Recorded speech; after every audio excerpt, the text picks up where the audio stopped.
Good evening. Good evening.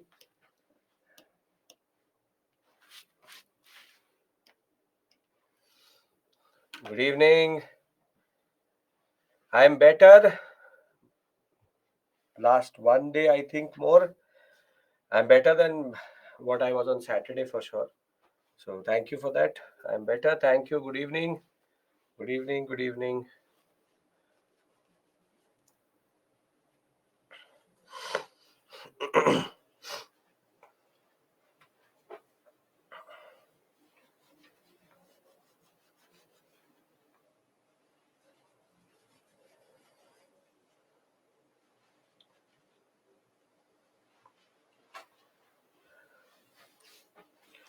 Good evening. Good evening. Good evening.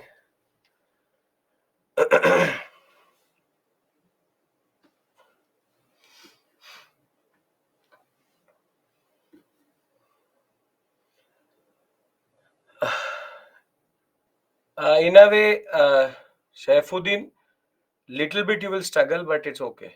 How to utilize Nitin Singhani and all we'll discuss. Don't worry about that. From here mains questions, yes. Bhakti Sufi, this topic is mains oriented, and we truly start art and culture today with regards to that.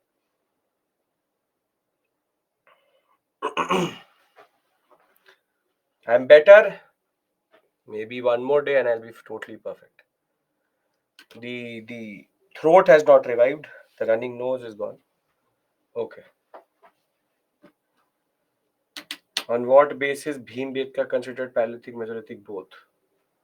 What basis what? We found evidences of Paleolithic also and evidence of Mesolithic also.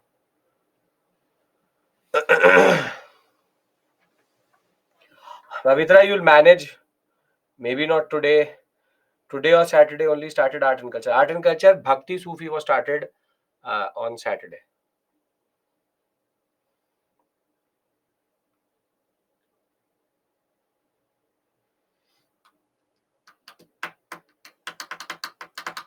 Okay. We wait one more minute. At 5:05 we start.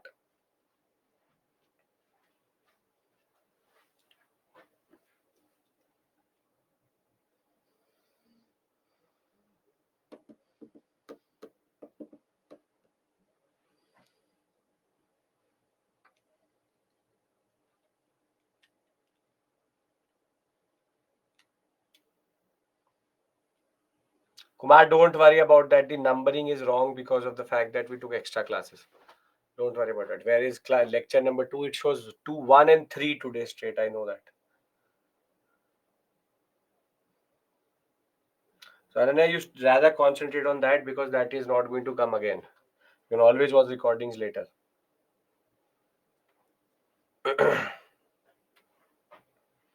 Okay. So on Saturday, what we did was, this is actually in a way the first class of art and culture. It shows lecture number 3, lecture number 2 only. It does not show lecture number 3. It shows art and culture lecture number 2. Lecture number 1 was on Saturday, and we discussed Bhakti Sufi as a, this is a theme out of Bhakti Sufi is a theme out of art and culture only. And we have previously also seen a question coming in the mains examination from this area. So it is actually art and culture only. Now, one thing should be very, very clear. Nitin Singhania, what to do with it, this and that, I will tell you. Wait, we have to reach till that point. Maniam, I can see your message. How to read Nitin Singhania, I will tell you that. First, let me finish the Bhakti part, and then we go to the true sense of art and culture, which is architecture and all. So I will tell you, that is not an issue. I joined this first lecture of art and culture. You see, whoever has not gone through Saturday, for you the first half an hour or maybe that half an hour 45 minutes will be a problem, because we are discussing something we already discussed, which is Sufi Bhakti. Sufism already done. Bhaktism we only have to do the descriptive part. Once we start the architecture space, that is truly module number 1 of art and culture. So please be very clear. That is how we go about it. Okay. And Nitin Singhania, read how this, that. Is it necessary to read Nitin Singhania? Has show us a certain amount of patience, and I will tell you that. So don't have to worry about that in that sense. Okay. Now, is it necessary? Is it not necessary? When to read? When not to read? All these questions will be answered. So what we had established on Saturday before we break around 3:40, 3:35 itself was that Bhakti and Sufi have certain intersections and have certain dissimilarities. But what we also saw was that Bhakti movement, I also told you, had two manifestations.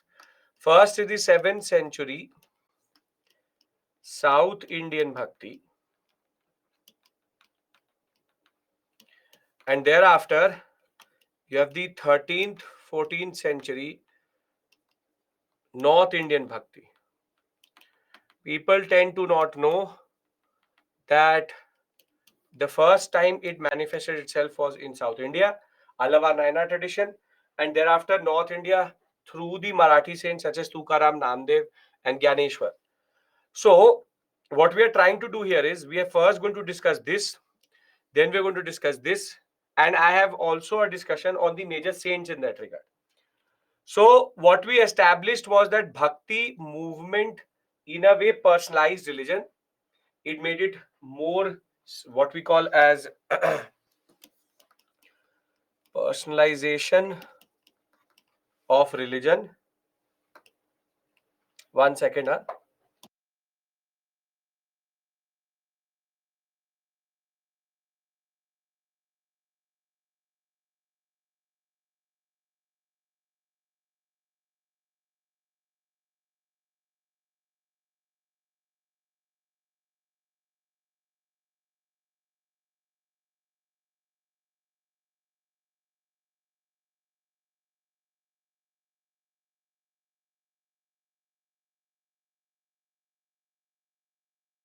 Yes. What we had established was personalization of religion. What we had further established was the fact that we have religion was about devotion and faith, and we have also established one more important thing, which is that gender and caste notions both were challenged. So we established this. Now we need to see that I'm not repeating it again, because if you've not gone through the pain of or being courteous enough to watch the Saturday video with 1 day off, I'm not going to do that. Simple point: personalization of religion. Religion was about devotion to faith, and gender and caste notions were challenged. We discussed the basic tenets. We discussed the base. If you remember, if the students were there in class, they would remember the last thing we discussed was a Venn diagram. So I presume that you've gone through. If you have not gone through, you should go through. If you don't plan to go through it, no issues. If you plan to go through it, very good. So the simple point is, I start with the Allavar Naina tradition and discuss what was the context in which Allavar Nainas are going to rise. Now in South India is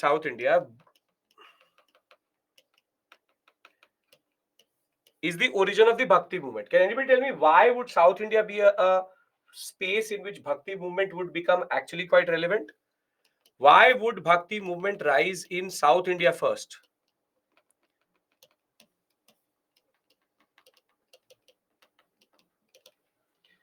Stability, most number of temples, Shaivism, language, Brahmins given grant, Hinduism based due to peace and safe haven. No, that is not true.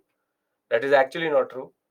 The reason is because in South India, the temples are the most powerful, most orthodox, and very strict with rules. So in a way, Brahmanical power,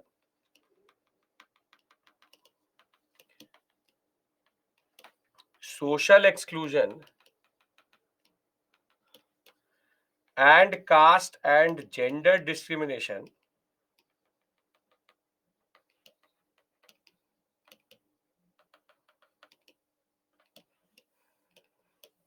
are the strongest? Yes or no? We have Sabrimala as an issue today. We have a temple entry movement issue in the national movement period. We have Vaikom Satyagraha. We have Sri Narayan Guru issue itself.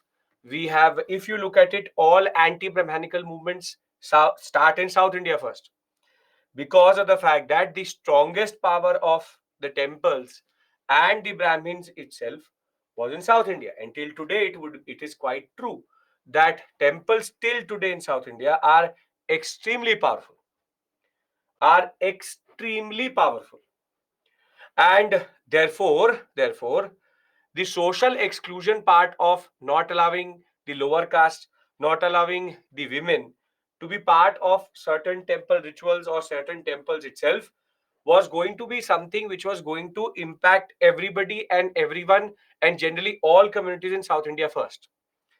Now, one reason becomes this, which is that the environment is quite fertile to do what we think of as bhakti movement, as a concept of Brahmanical movement. Now, the second reason is that in 7th century something happened in North India during the Gupta post Gupta period to Hinduism. What did it do?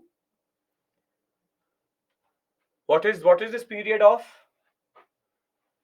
Very good. It is the period of Puranic Hinduism. Now, with rise of Puranic Hinduism, which two religions basically start to lose out?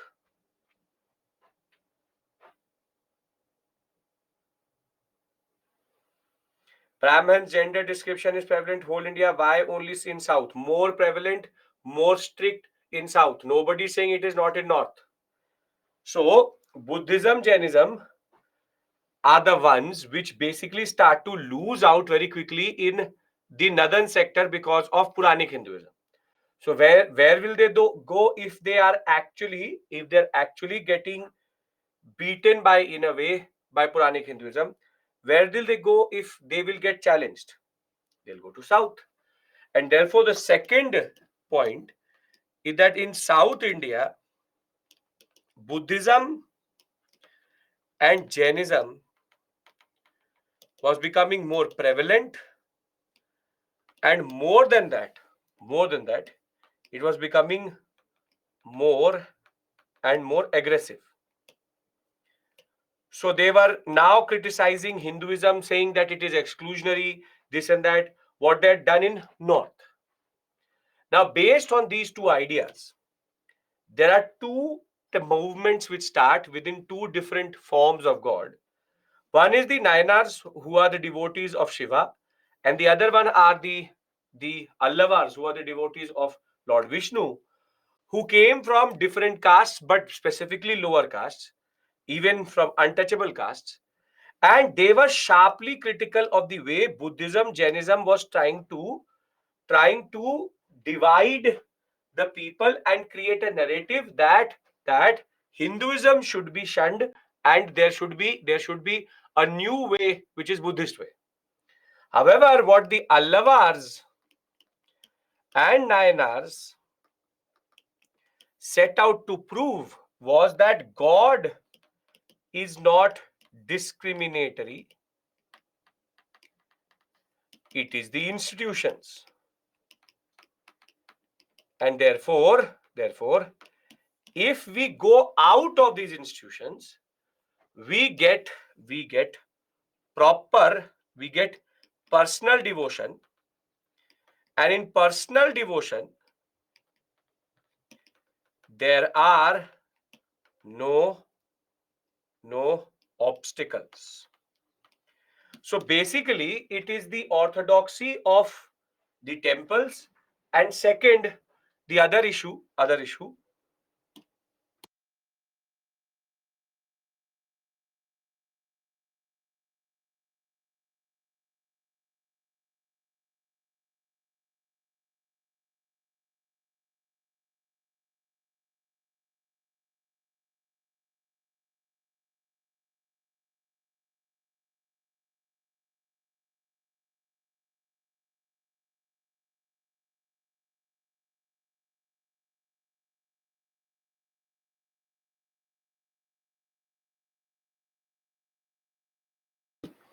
Okay. Yeah, I know that audio is muted. I only muted it. So, Alavar Nainars set out to prove that it is not what Hinduism you think it is something else. So, please remember that the Buddhist Jain connection with regards to how they were becoming aggressive explains most of the issues in why Alavar and Nainars are going to rise. Now, they wrote in vernacular languages. They wrote in Tamil also. They wrote in Malayalam. They wrote in Kannada. And they were writing about love and heroism as written during the Sangam period itself. But Allavar Nainars, what they did was that they wrote these poems, and they used to move from village to village and singing in the praise of God. See, there are two things which you need to understand very quickly. We'll talk about this data later.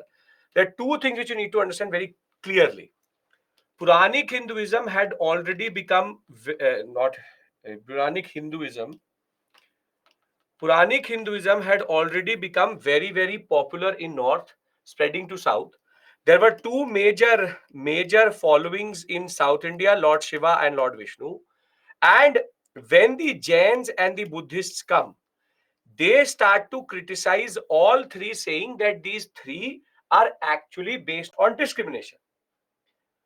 So, very simply, the Jain, Buddhist, Vishnu, Lord Shiva, Puranic, all Shaivites or Vaishnavites were being criticized. Now, for the Brahmins, it did not really matter. But the untouchables, the women, the lower castes, they set out upon themselves to prove with more and more people from the untouchable community, from the lower caste community going towards Buddhism. These devout Allavars and Nainars wanted to prove that God does not discriminate. So please understand this point. The Brahmin community, the Orthodox community, still does not do anything. It is the communities out of which the constituency for Buddhism, Jainism is being created. It is from there that a response comes. That no, Hinduism is also not what you think, but rather it is more open than what you think. Lower caste is a bigger word. Untouchable is a generic word within lower caste itself. Lower caste, varna, these are words which are used interchangeably but are not the same actually. Okay. Now, when we talk about lower caste and untouchable, aren't they the same? No, not all lower caste are untouchables. All untouchables are in lower caste, but lower caste is also a wrong word. Lower varna, depressed class is the word which is used for all of them. Now,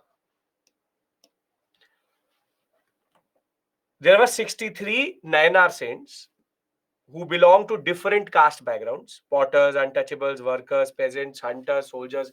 Even some Brahmins became Nainars. And the most known are Apar, Sambandhar, Sundrar, and Malikavasagar. And there are two sets of compilations which we see, what is called Tevaram and Thiruvakam. These two texts are actually the songs of the Nayanars.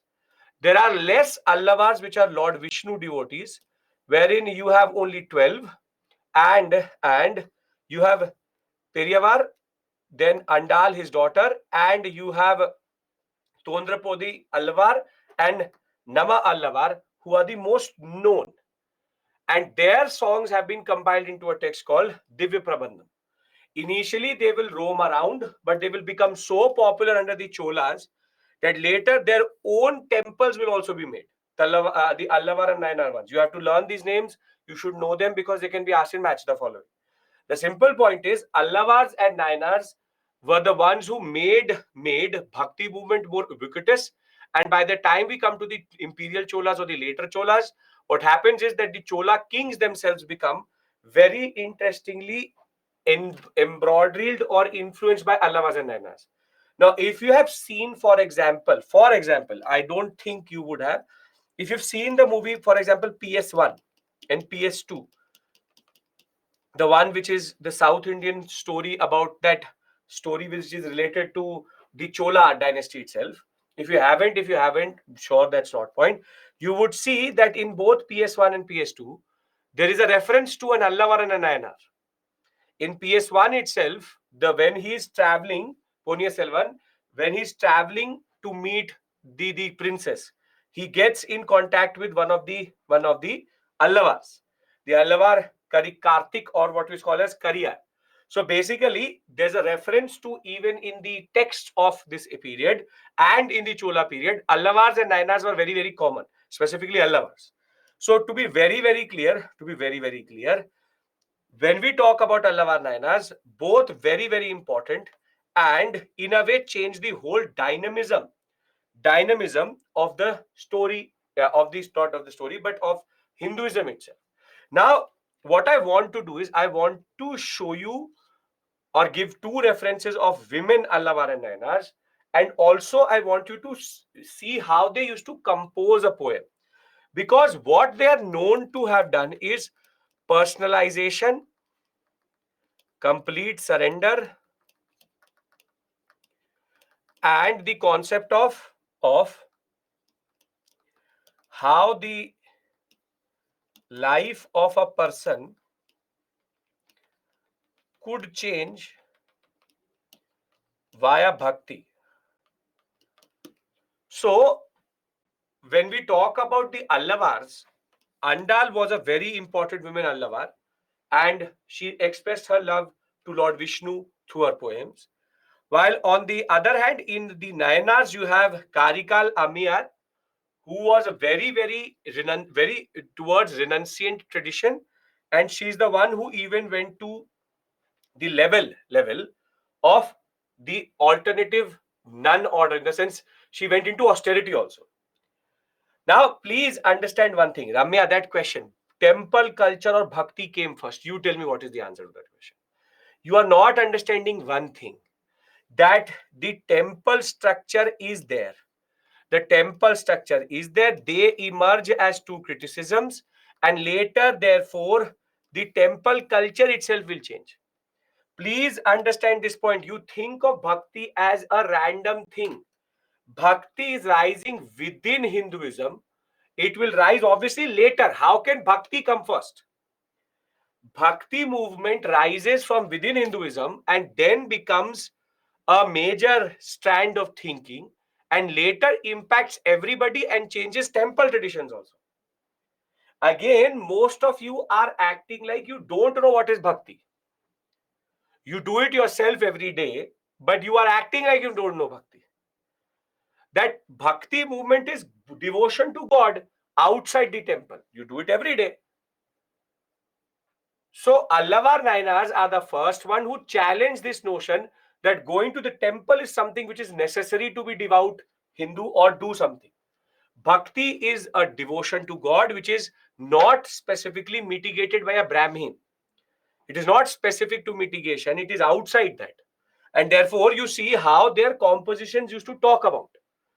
You see, I read out to you a Malikava Sagar poem, and you see how they talk about their devotion. See, everybody wants salvation. Salvation, again, I don't know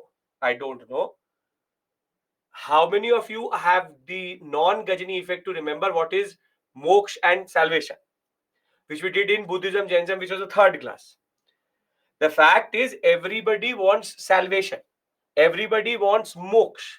And the way to moksha here is how you are giving complete surrender to God. So everybody, even Hinduism, is about bhakti. Bhakti say moksha. You get bhakti. If you do proper bhakti, you will get moksha automatically. So it is in a way of getting moksha only. So the point is that previously moksha was only available within the temples. Now it is outside that temple. It is in your own household. You can connect with God. So Malikava Sagar, you see how he is talking about his devotion to God. He said, "Into my vile body of flesh, you came as though it was a temple of gold, and soothed me wholly and saved me. O Lord of grace, O gem most pure, Sorrow, birth, death, illusion. You took away from me, set me free. O bliss, O light, I have taken refuge in you, and never can I be parted from you. Basically, this is the devotion they show. Complete surrender to God. And they believe that with complete surrender, they can get in a way, salvation. But what is common to Allavars and Nainars is that as much as being a Allavar Nainar, there's a prerequisite. And the prerequisite is you have to be an ascetic. Ascetic means saint, which is that you can't be in home. But Allavar Nainars were mostly saints, used to travel around. So, as of right now, what is bhakti is the Allavar Naina tradition challenges the notions of the temple, challenges Buddhism and Jainism, and talk about personal devotion, but outside the household as a saint. Are we clear about this?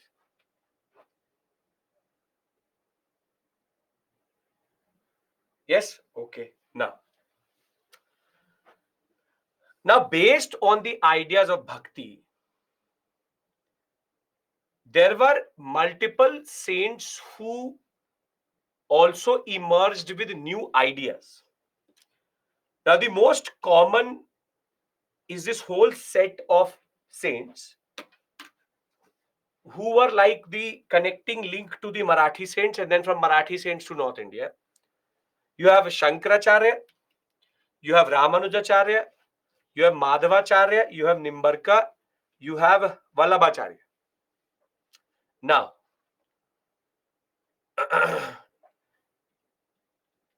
they are important because they have certain ideas, which today become a very important part of Hinduism generally. Now, there are two things. There are two things.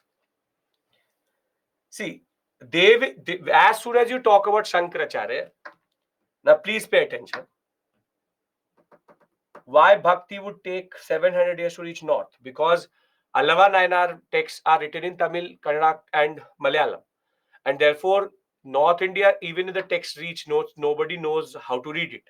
So it is the Marathi saints who basically first learn or actually imbibe or take into the idea of bhakti, and they transmit it. That takes 700 years, which is that this transmission is in Telugu also. It is because of the language barrier in that regard, and generally these ideas would take time to get assimilated. Now, as I was saying, see, there are three things you need to understand very clearly. As soon as I say Shankaracharya, as soon as I say, for example, Ramanujacharya, then this word comes through. Advaita, Dvaita, Advaita, Dvaita, all these etas. Now, to be very precise, I will teach you this in the concept of 6 schools of philosophy, wherein you have Sankhya, Nyaya, Yoga, Vaisheshika, this and that.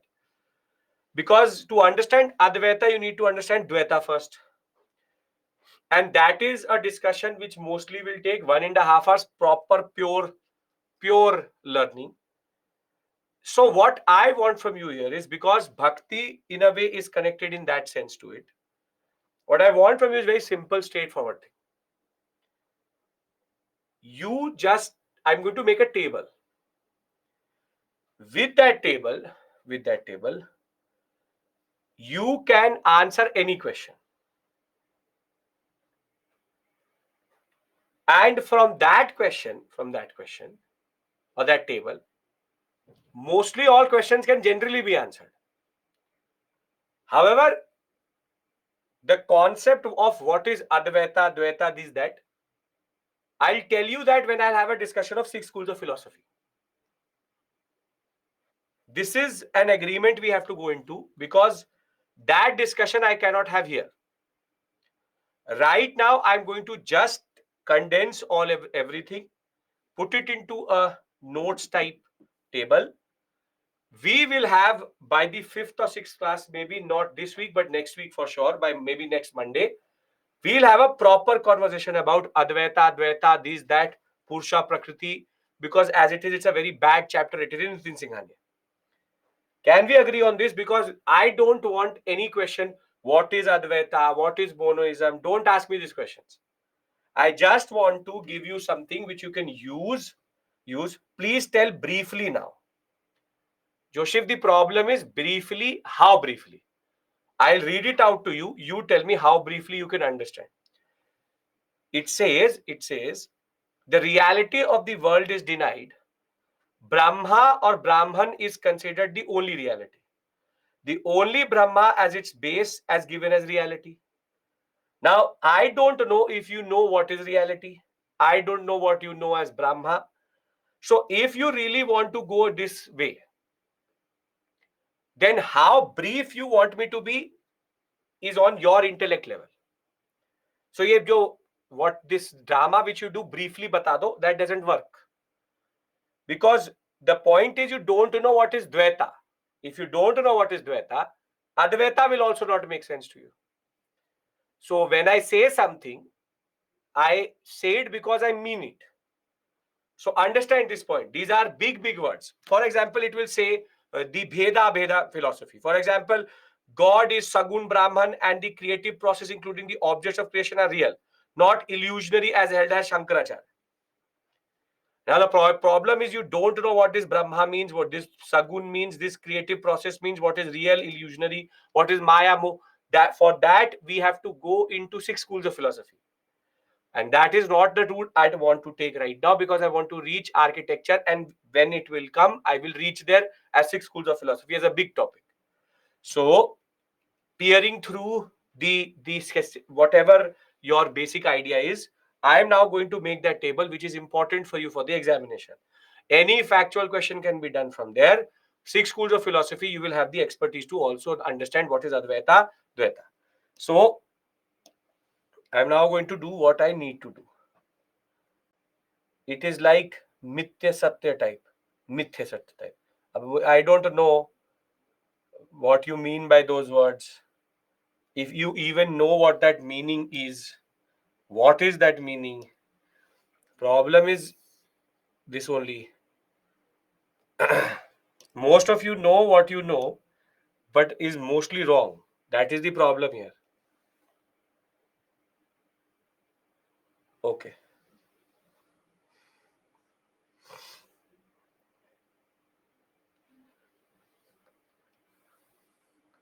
As it is, students become quite emotional in these sections. They try to find meaning of life in these discussions. अच्छा मोक्ष मिल जाएगा, अच्छा ऐसे मिल जाएगा. How should I get it? Where is the offer?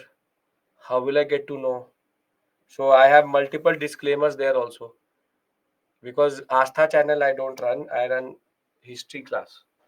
So we don't know the meaning of these words, sir. That is the beauty of it. Just learn it.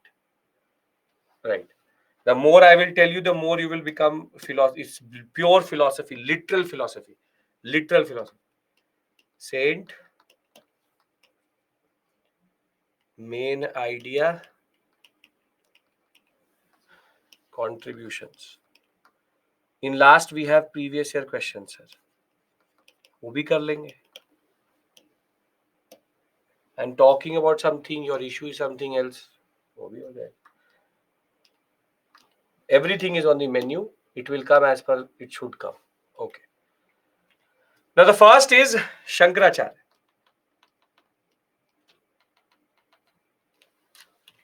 Now when we talk about Shankaracharya, he is the one who is actually related to how what we call today as Sanatan Dharma, or within Hinduism, this bhakti related or bhakti inspired concept remains. And he, after being born in Kerala, propounded a concept of what is called Advaita. Now, Advaita basically denies what, for example, Yoga or Sankhya or Vaisheshika will say, that the reality is two, which is God and rather spirit and body. They talk about only God, that the ultimate truth, the only truth in the world is God, nothing else.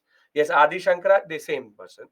Now in Advaita, as I said, the world is denied, only Brahma, or Brahma here means God, and knowledge is the way to salvation. Knowledge is the way to salvation.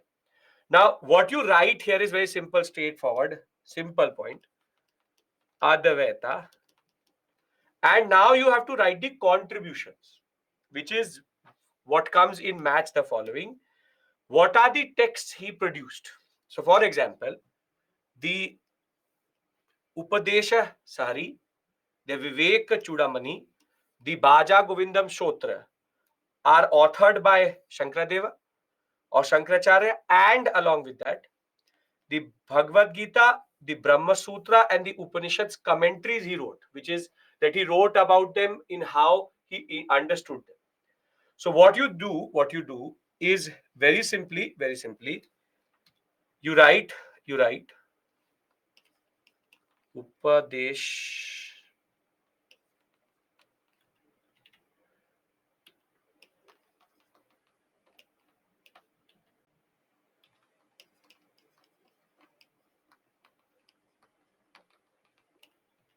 and Bhaja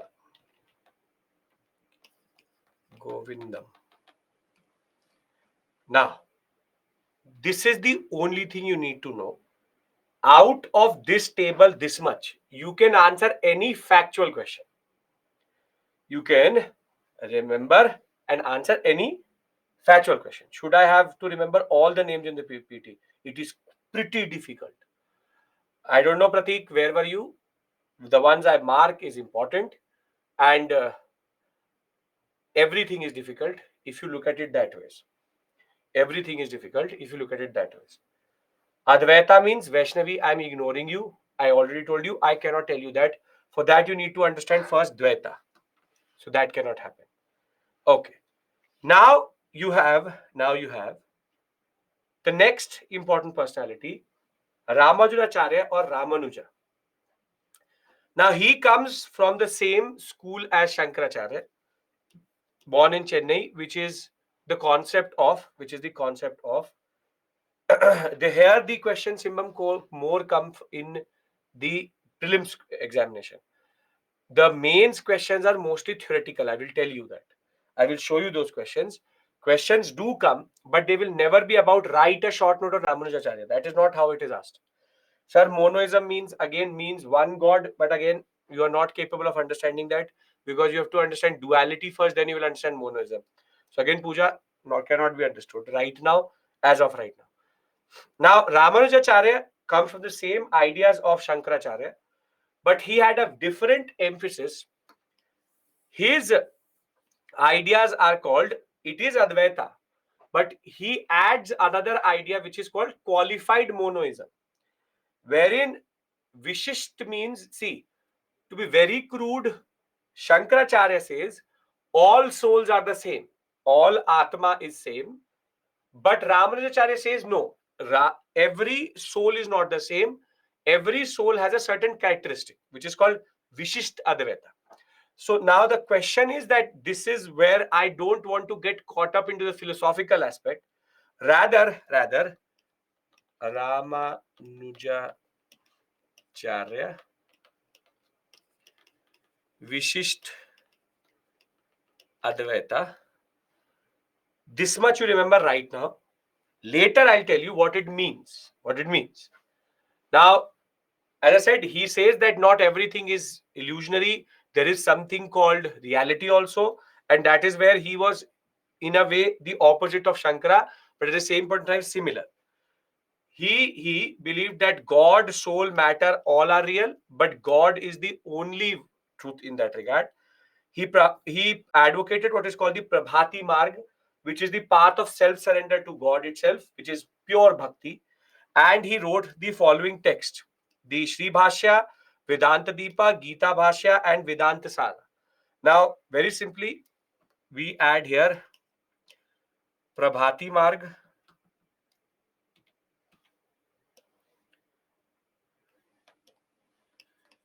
Prabhati Marg. Thereafter, you have Sri Bhashya,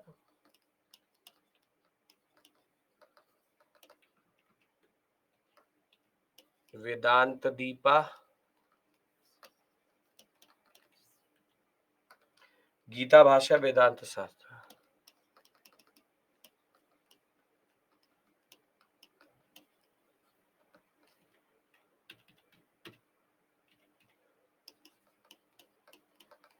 This is it.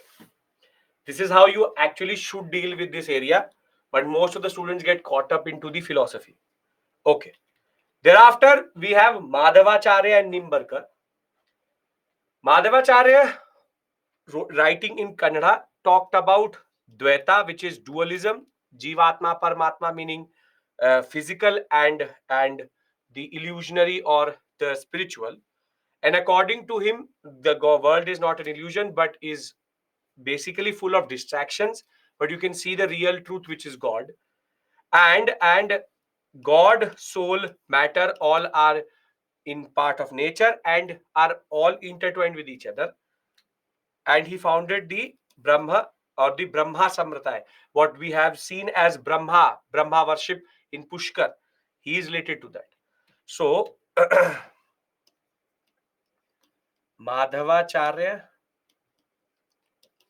Dvaita, Brahma Sampradaya or group. Nimbarka is a younger contemporary. We have to deal with this area same way we do with socialist form. Yes, yes. He was a younger contemporary of Ramanujacharya and he propounded another concept which is Dvaita Advaita and the concept of Bheda Abheda. And he believed that the world and Brahma are equally real. The world is part of Brahma and it's about emphasis. Again, for you, Nimbarka,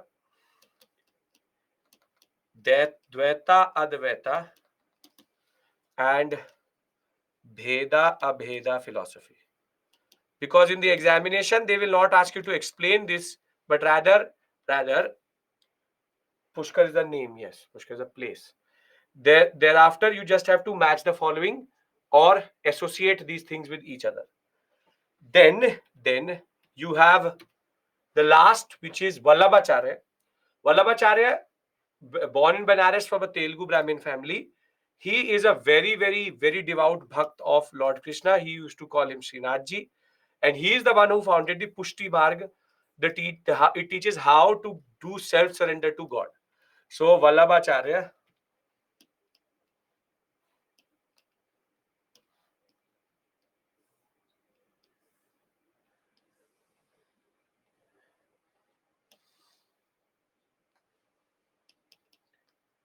Vallabhacharya.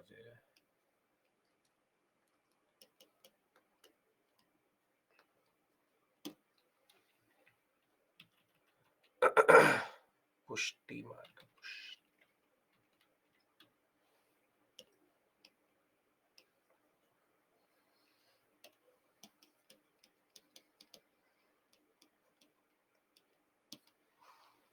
This much you can manage.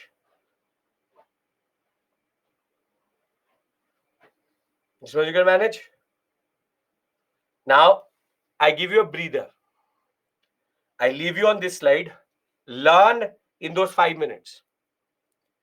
And thereafter, we go through the saints very quickly and end this topic. This is the only difficult part. After this, we have the Lingayats, and then we go to the Marathi saints. Then we go to the North Indian saints. North Indian saints, one line you need to know about everybody. Contribution, nothing generally. A breather here, and we start again. Then I want 45 minutes of proper concentration again. Can I expect that? When there is a dash, means there's no contribution. Okay. So we come back at 51 and we'll take the story forward. Written is not readable. Very good. Beautiful. Perfect.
Okay,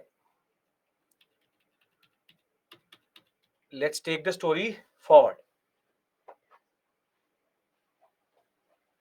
Now, see, we have understood Bhakti main ideology. We've understood Allavars and Nayanars. And now we've understood the saints related to Advaita and Dvaita philosophy. You will know by the end of this course what does Advaita Dvaita mean. Don't worry about that. Now we need to go to the different different ways in which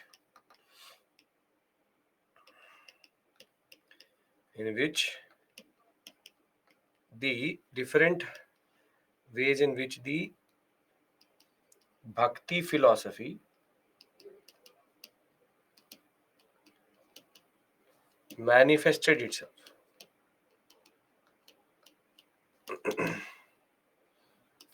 And here you have what are called the Veera Shivas or Lingayats. Thereafter you have Marathi saints, and then you have North Indian bhakti. Why bhakti evolved in South India first? Did it emerge parallelly to Puranic Hinduism? In a way, parallelly. Why? Because South India temples are very strong, very orthodox, and and Buddhism, Jainism were trying to rise in the context of losing out in North India. Okay. Now the first standard question which is asked in the examination is about Basavana's Veerashaivism. And there are 2 to 3 facts which they always play with. Standard. First is that Basavana, who is the one who started Veerashaivism, the heroes of Shiva, also called the Lingayats. So there's a sub judice case in Supreme Court. I will not say it right now. Lingayats generally argue that they're not part of Hinduism. The other argument that they're part of the Hinduism. The Supreme Court has to take a call on that. We are no one to say anything about it. We believe it. We take it as a part of. We take it as a part of the Bhakti movement itself. The first is that who what was the dynasty out of which he came out? And here the answer is Kalchuri. So Basavana was basically a minister of the Kalchuri rulers. Kalchuris are again small feudatory rulers in the southern sector. This please remember, because this is what they play with. They will write Kakatiya, they will write Kadamba, they will write something or the other. It is Kalchuri. So he himself was a minister of this ruler. You don't need to don't need to know the name of the ruler, but you just need to know that this is a Kalchuri ruler first. This is the first place where they ask you. I'm discussing prelims. Mains, there have been no questions on these specifically. Thereafter, Lingayats are the first to be considered as social reformers, because their ideas were much beyond what other bhakti people were talking about. Rather, it is more related to much bigger discussion related to social reform. For example, they challenge caste. That is something standard. They also question the theory of rebirth for punya. They are the ones who actually advocated post puberty marriage, which means no child marriages, and second, remarriage of widows. These are two very standard things which we see in the colonial period, but they have been talked about by the Lingayats. And the text which they refer to is called the Vachanas and is composed in Kannada by women who had joined the movement. Now, a very interesting thing about Lingayats is that most in Hinduism you cremate. Cremate means you burn the person or burn the dead body. They are buried. they bury their dead.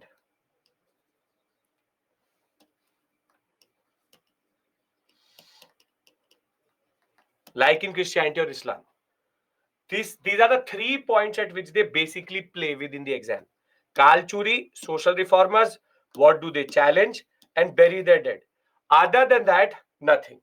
Other than that, nothing. How different words to learn? Learn them, open your eyes, look at them, learn it, learn it, write it, revise. How you learn polity, how you learn economics, how you learn geography, the same way you learn history also. Exact same, no other difference. So, Veerashaivism is a very interesting manifestation of bhakti in the Karnataka sector in Kannada. Now come the linkages. Now come the linkages or the linkers, which is Marathi saints. Marathi saints, Gyaneshwar written in different spellings everywhere. Namdev, Eknath, and Tukaram. These are very important saints who were able to understand what the Allava Nayanas were saying. At the same point of time, they also were able to disseminate these ideas to North India, but and even Chokhamela. Very important point. Very important point. In Allavar Nayanar, be it Shankaradeva, be it Lingayats, be it everybody, there was a prerequisite that if you want to be a devotee of God, if you want to do bhakti, what was a prerequisite? If you want to do bhakti, what was the prerequisite? How will you get salvation if you are bhakti? You have to become an ascetic or you have to become a saint. That you have to give up everything, which is renunciation was considered a prerequisite for bhakti. Now, what the Marathi saints say is that I don't need to renounce my family, my wife, my children, my life to do bhakti. And this is very interesting because what Veerashaivism argues or Bhaktism argues is God does not just come to them who give up everything. The argument is that as a Bhakti saint, I don't need to be a renunciate.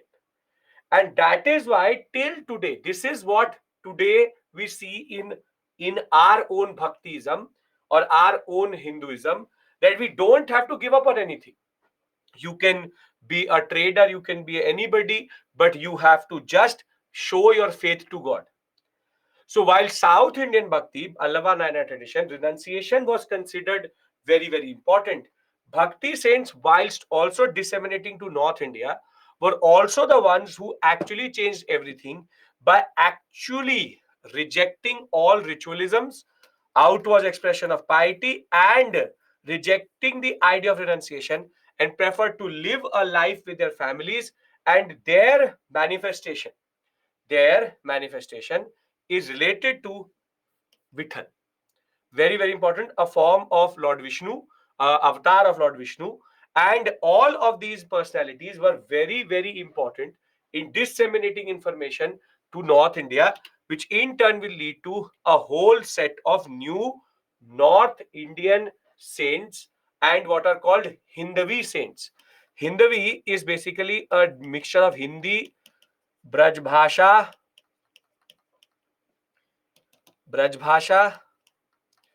and other dialects of North India, sometimes even Urdu.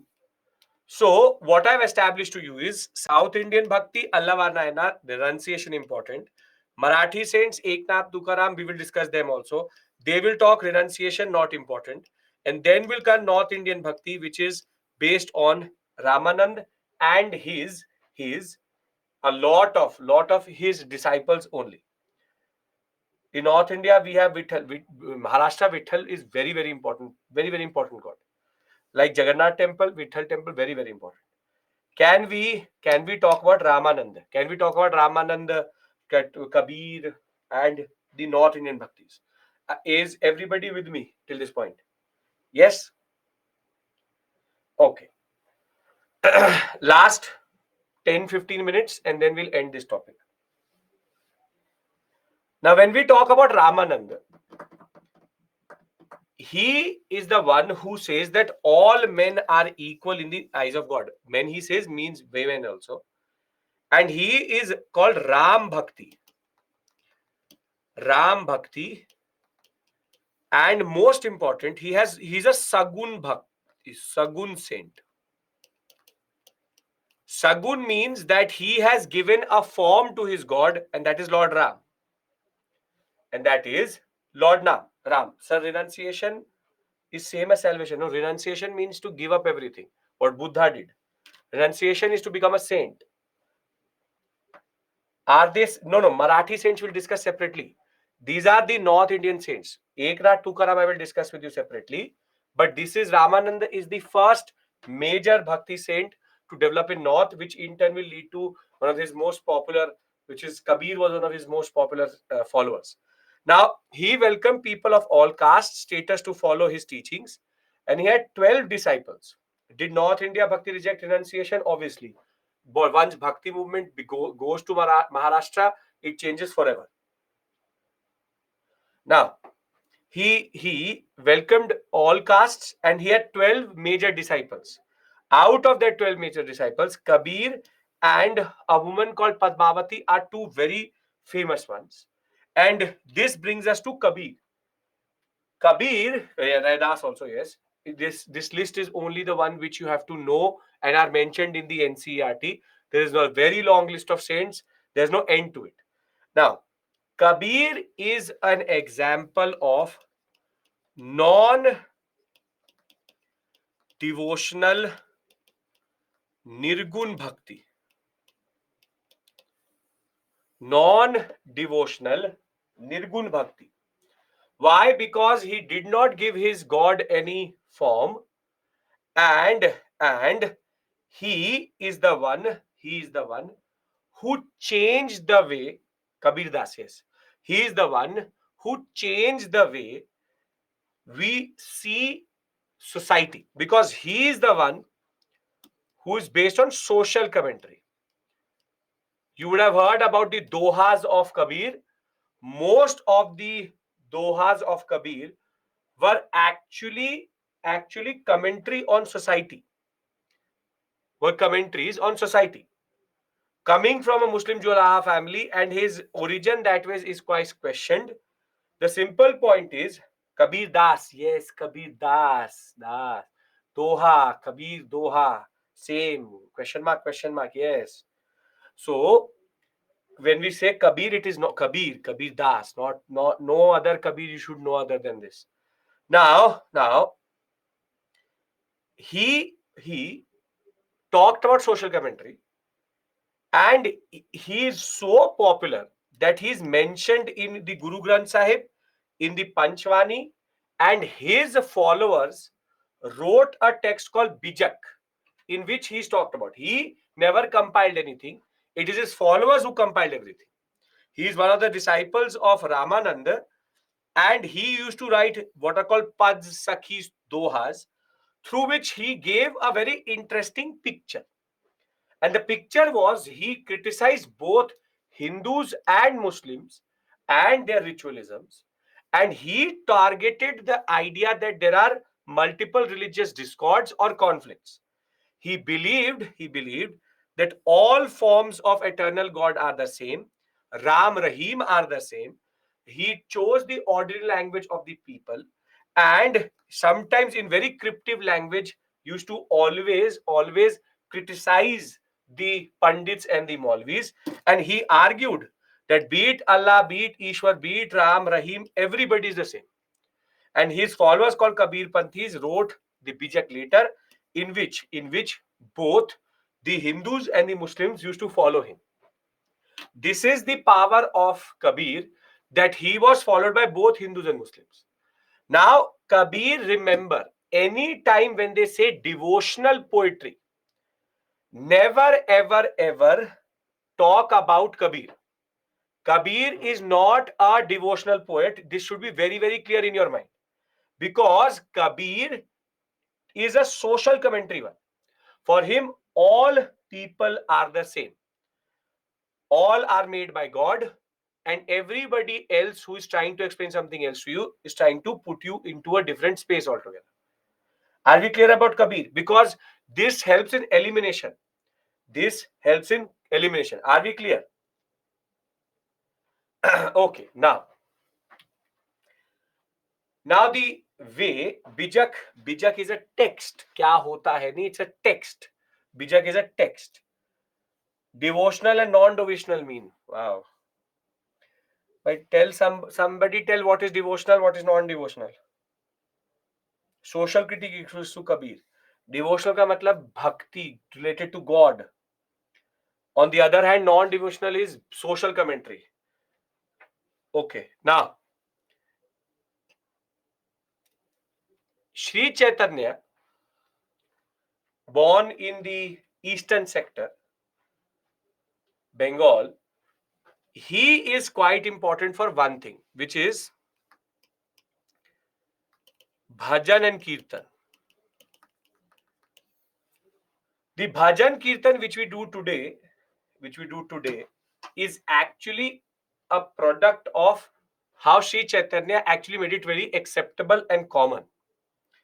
Wherein from the very childhood, great interest in education and Sanskrit, age of 24, became a sannyasi, traveled all across, and Lord Vishnu, he used to actually worship in Bengal. He's even considered a avatar of Lord Vishnu, Chaitanya Mahaprabhu, as you call, as some people call him. He is opposed to again caste, tolerance, humility, and love. He talks about, but bhajan kirtan, which is kirtan, sankirtan, singing in the name of God, is something which Chaitanya Mahaprabhu or Chaitanya made very common, very common. Thereafter, you have one of the ones who is actually in the news quite a lot these days, which is Tulsidas. He is the one who is known to have the Janki Mangal and the Parvati Mangal and the Ramayana in Hindavi.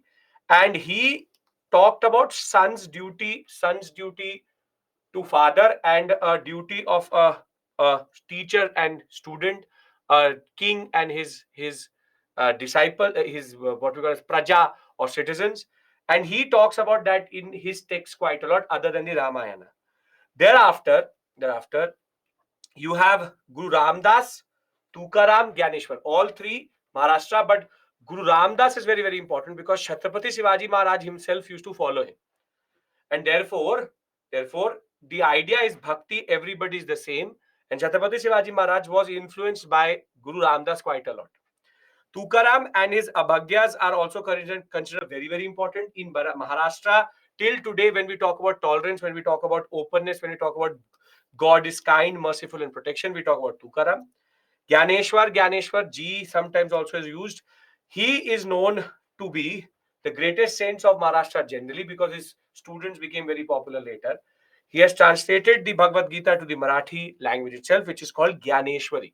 And Gyaneshwar, in that regard, is the first to create a spirit of bhakti in this sector. Thereafter, you have Dadu Dayal, who is the disciple of Kabir. Dadu Panthis or Dadu Ram Ki Bani is the text he wrote, and his people who followed him, like Kabir Panthis, Dadu Panthis. And then we have the most miraculous and most popular today, Mirabai. Now, Mirabai, when she was herself there, she was not very popular. She did not have followers, and she actually roamed around in the name of Krishna. Later, she became a symbol of Krishna Bhakti, Sagun Bhakti, and we believe and we know that she was a Rajput princess from Merta in Marwar, who was married against her wishes to the Sisodia clan in Mewar. And we believe that she did not have the right marital life, and she always argued that she had already married to Lord Krishna, and therefore her in-laws tried to poison her. But it is believed that God saved her, and once she was saved from this episode, she started to wander around, sing in the name of Lord Krishna. And when she was alive, she was not very popular. Later, she was actually considered a very important symbol of bhaktism generally. Now, with this, see, I'm going to do two things. This is a map of all the different saints, where they were active, not where they were born, where they were active, first. And second, I've given you this, which is all women saints in one place. With this, we finish last module of medieval, or the first module of what we call as art and culture, which is Bhakti Sufi. And what I want to do now is very simply start the first module of art and culture, which is basically architecture. But before that, I want to introduce art and culture to you. Can I do that? Can I successfully say that Bhakti Sufi is clear? The PPT has been made specifically very heavy because mains questions can come. I will show you the mains questions. They are actually not very specific to any sect or any person. It is generic. They've already asked the question in 2019, so we don't expect a question in the next 2 to 5 years. The simple point is Bhakti Sufi. See the Saturday video, see this one, and it should be complete. I want to introduce, and we will then move forward. Can I do that? There is only 2 to 3 lines on these saints, because that is what is enough to write or to answer any question related to any prelims question. Mains question, nobody is asking you write a short note on Tulsidas. That has not come. If it comes, then we see what we do.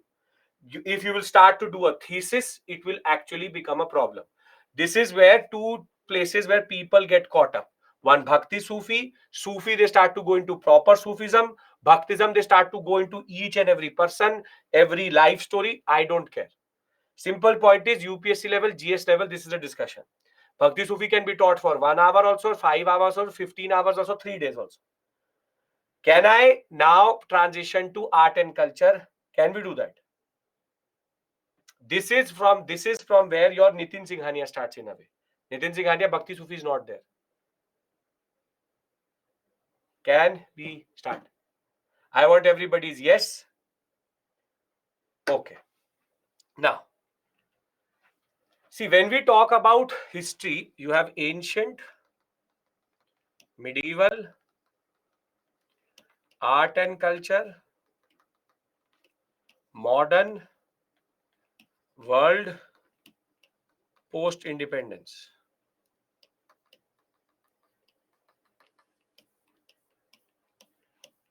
Now, out of this, these two are pure PT.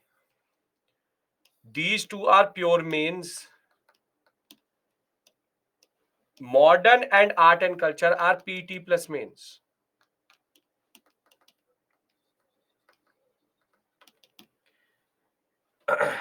Can I take notes for art and culture? PPT is enough.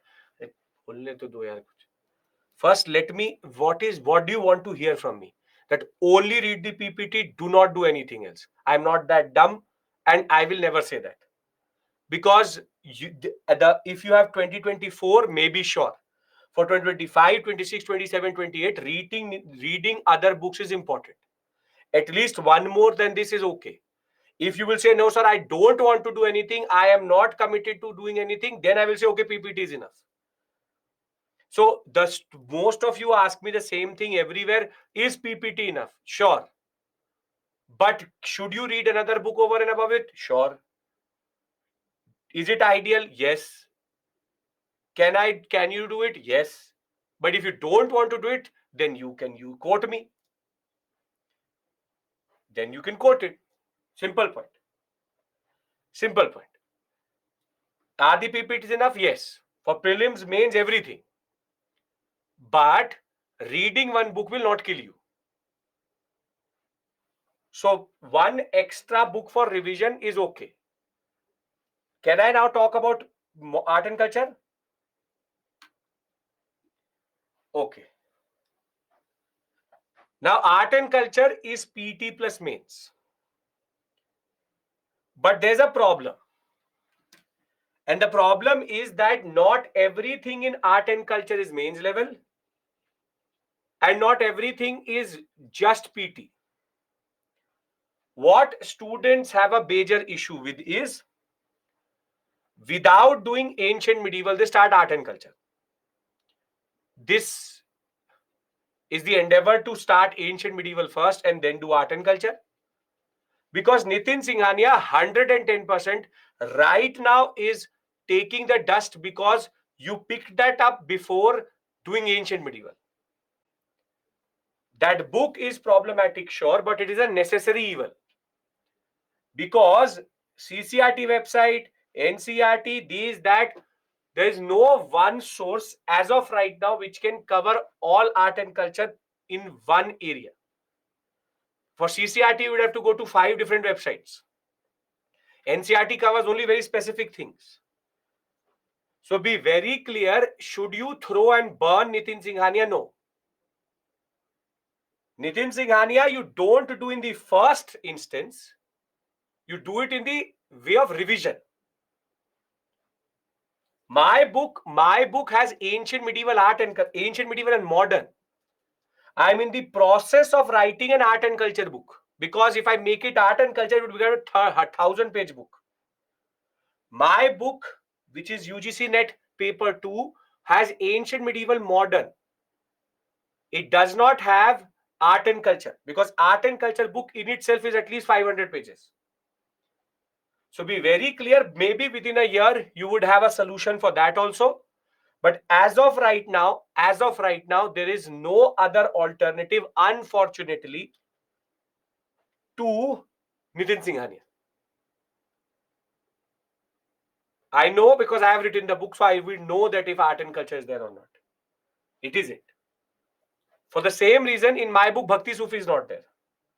Because Bhakti Sufi is pure art and culture. You can use it for history optional, you can use it for ancient, medieval, modern, you can use it for anything. NET, UPSC, PCS examination, SSC, anything. But art and culture, there is no alternative. Now, see, these are the 2 books which are mostly referred to and preferred. One, the Nitin Singhania, be it 4th, 5th, 6th edition, whatever you have. As it is, he just adds 2 chapters and makes a new edition unnecessarily. And there are multiple mistakes in the book which I can also vouch for. And then there is this first part 1 NCRT Fine Arts, class 11th. But the problem is, this is not written from a UPSC perspective, but from a fine arts perspective. So there's too much detail. So my basic argument to you is, if this book's Nitin Singhania is bulky, can't do anything about it. Lakshmikant is also bulky. So don't do this. This social exclusionary practice which you do, Lakshmikant is equally bulky as Nitin Singhania. So don't do that. Sir, बहुत मोटी book है, तो सब books मोटी होती है. So understand one thing. PPT, you have to learn with me in class.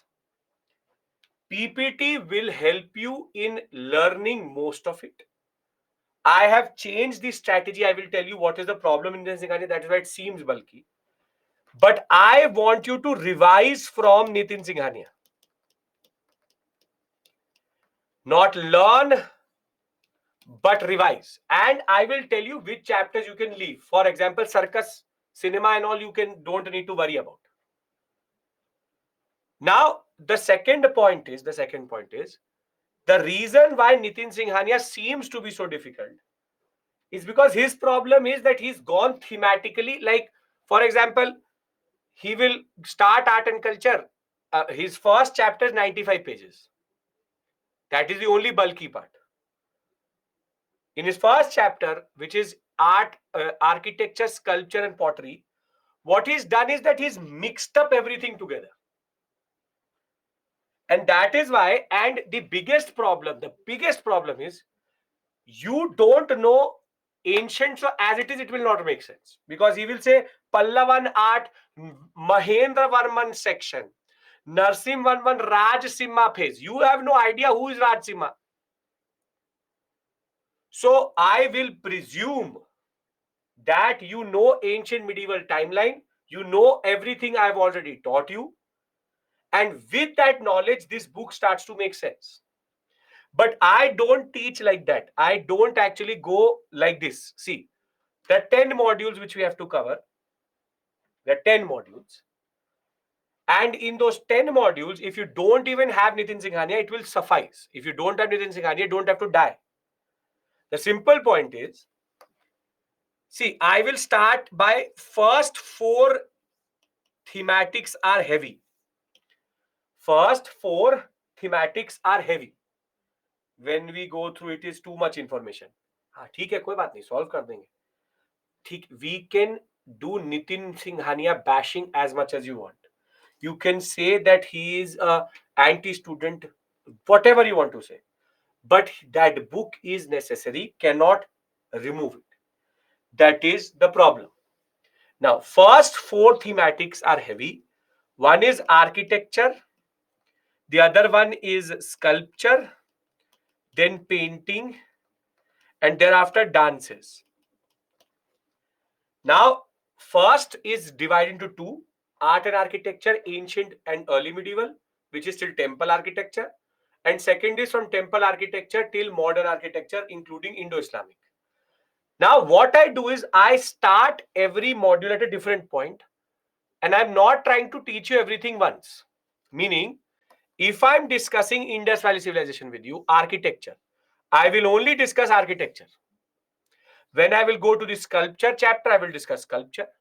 When I will go to the painting part, I will discuss painting. I'm not going to go do like this, that I'm teaching you Indus Valley, so Indus Valley architecture, sculpture, painting, everything one place. No. Same would be true for example, Mauryas. Mauryas we will do pillar separately, cave painting separately. Why? Because I want to create a certain image in your mind, wherein every art form is evolving. And that evolution can only come through if you understand everything in a gradation, in continuity. Because if I teach you architecture and then I stop and start to teach you sculpture and then start to teach you pottery, and then it will make no sense. Literally make no sense. So the way I teach is different, first. Second is, after the first module, 4 modules, it becomes easier. We have theater, martial arts, and what students do is they judge art and culture from the wrong angle. There's one art and culture, which is, for example, architecture, painting, sculpture, dances, 6 schools of philosophy, numismatics, foreign travelers. These are the core areas out of which mains questions are made. But what student will do? He will go and start to learn folk art. Aata jata kuch nahi hai. Folk art I will learn. Then I will learn folk music. And what is the folk music? 150 plus list. The factual part, if you go by it, theater, martial art, puppetry, UNESCO, intangible, tangible, tangible and intangible, awards, culture institutions, GI and all are very small topics. Maximum facts would be 50. Folk art, folk music is not to be done in the first instance. That is something you do, for example, for your interview. Which state you go from, folk art, folk music becomes important. Anything else I will also cover. Anything else I will also cover. But the simple point of the matter remains is that students see the factual part and judge art and culture and don't actually think of art and culture in the way they should.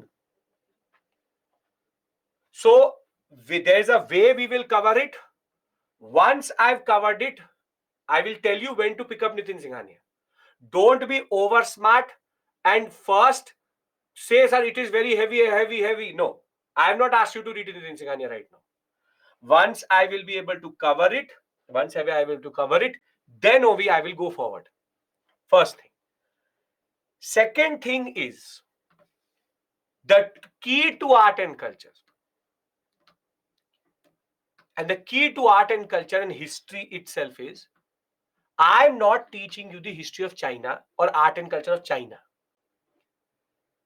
Unfortunately, I have to say this to you. This is your history. And this is your art and culture. You may know more about K-pop culture, the Marvel universe and DC, but you have no idea about your own culture. And this is the unfortunate part where I have to tell you, learn your own culture first. Second thing is, sir, it is very, very, very, very boring. Interest नहीं आता है. अरे अपने ही में interest नहीं आ रहा है. Why? Unfortunately, because this is the unfortunate truth that an Indian today, if you are not studying for UPSC, if I ask you name of 5 martial arts, you will rather remember the name of 5 random characters from any random soap opera than to remember 5 martial arts of your own country. We all call ourselves Indian, but we have no idea what is India.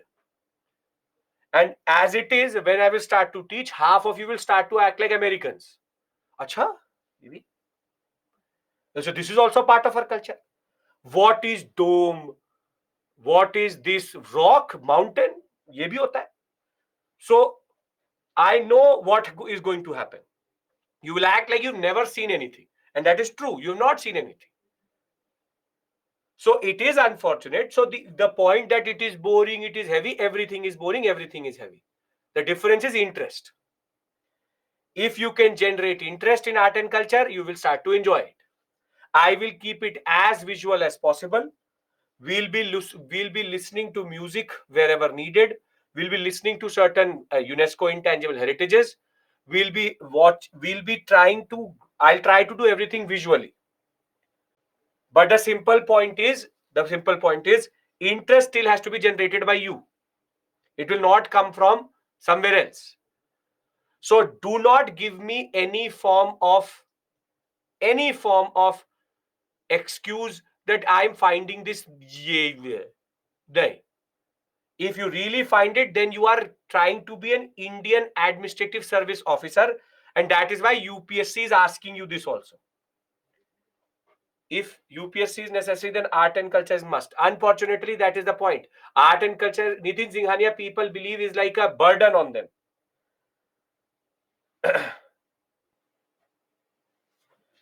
Kalripat, Thangta, Chao, Khalsa. Maybe if right, sir. Pratibha, still wrong. Kalripat is, Thangta is, Chao is a dance, theatre form. Khalsa is nothing. Khalsa is just the cult. Is the paramilitary wing. So Google to ठीक से करो भाई. At least Google properly. And if you're saying it out of your own memory, you actually don't know. That is the basic point. So I'm telling you, point-wise writing and images makes the book bulky. I believe it is less words. That does not matter. If Nitin Singhania had written that book properly, then the issue would not be there only. He keeps on doing that in that sense. Okay. You didn't Google it, Pratibha, very good, but your memory did not suffice here. Kalripat, only 2 of them are. Thangta and no. Still 2 more than anyone else in the class. Okay. Simple point. We start art and culture after this break. I start with Indus Valley Civilization salient features. Fortunately, you know that already. Thereafter, second is the fact that there is only one book. NCRT, Nitin Singhania, other websites, everything is here.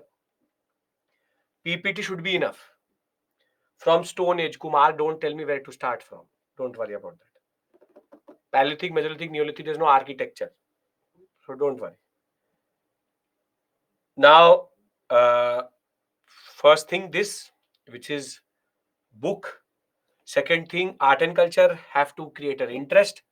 Third, don't worry, it should not be a problem by the end of it. I will bring Nitin Singhania in class.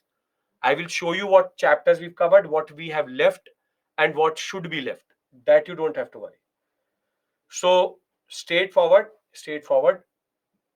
Your book is enough instead of reading Nitin Singhania. Pavitra, you're not listening to me. I said my book only has ancient, medieval, modern.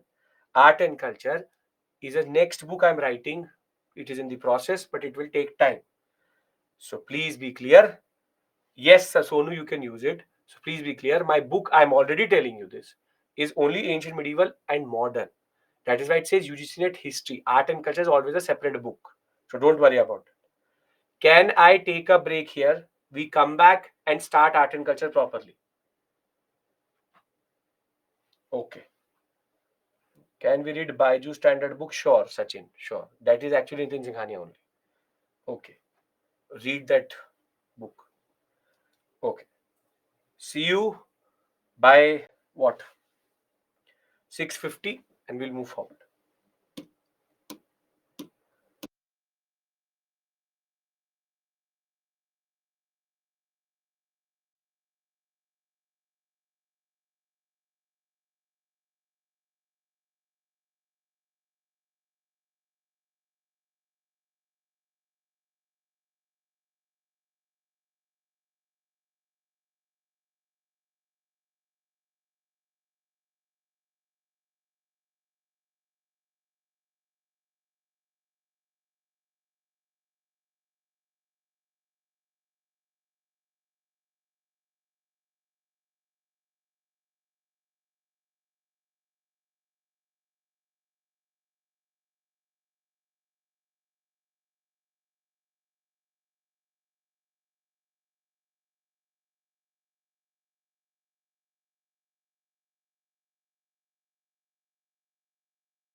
Welcome back. Munni, you can. Okay.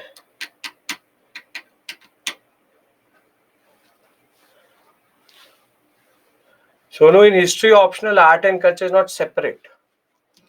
It is part of each and every module. So the approach of art and culture for optional is very different.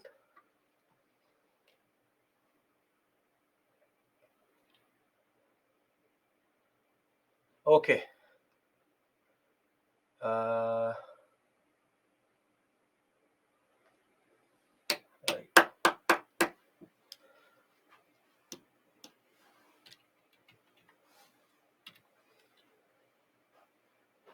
Are PPT Nitin Sikhane sufficient? Yes, it is. PPT plus Nitin Sikhane is sufficient.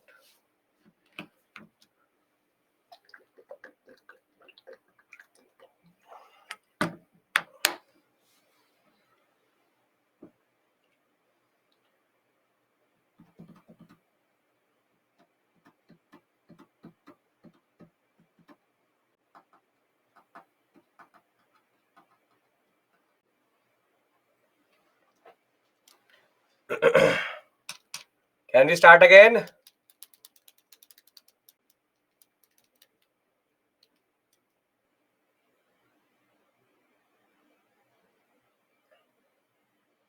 Divya, you can go through it once.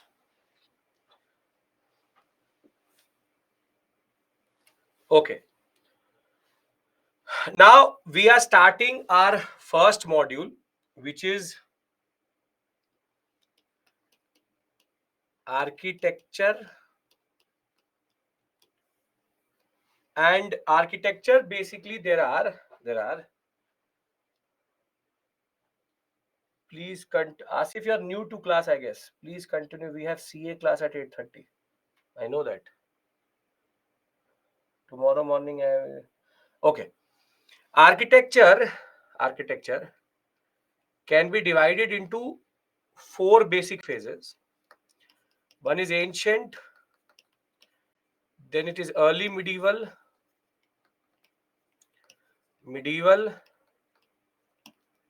and last but not the least, we have modern. Regional and all come under this only, and I do that separately under miscellaneous topics because it breaks the flow. Flow matters, continuity matters.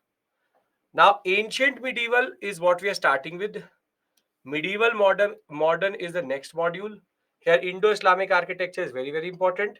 Here, temple architecture is very, very important. Now, the question is, what is architecture and what do you mean by architecture? Now, architecture, or what we call as monuments, are physical expression of art, are material or physical expression of art. And very simply, material or physical expression of art is called, in a way, monumentality. Now, monumentality, which is expressing power or expressing in art, can only come when there are 3 basic prerequisites. Monumentality comes when there is political stability. When there's no stability, you don't express in monuments. One is political stability, second is economic power and prosperity, and third is when the art is evolving or established properly. You also need technology for it, and therefore monuments are not just random buildings, they are expression of 5 to 6 different things, and that is why they become a very important part of our our study of history. And history in that sense can be studied in multiple contexts, can be studied in multiple contexts. Now, architecture has to be man-made, meaning natural things are not architecture. That is geology or geological formations. What you do in geography, denudation, erosional activities, those are done by nature. Those are done by the basic way in which you see your earth and its movements and its different processes making what they make. Architecture has to be man-made, meaning it has to be a conscious decision to make conscious decision to make the monument material remain and and aesthetic choices aesthetic choices meaning that aesthetic choices really matter. And Indus Valley civilization, that is the starting point, because Paleolithic, Mesolithic, Neolithic, here we may have tools and technology, but we don't have monuments because the structures either don't survive, the proper sources or the proper evidences we start to get to know from Indus Valley civilization. So our discussion starts at Indus Valley civilization. Now, the best thing about Indus Valley civilization is that its architectural features are also its salient features. And in that sense, if you remember the salient features, what we did in ancient India, they automatically become architectural features also, because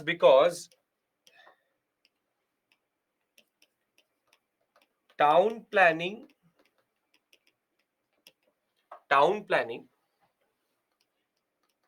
and different structures which were found are in themselves an expression of architecture.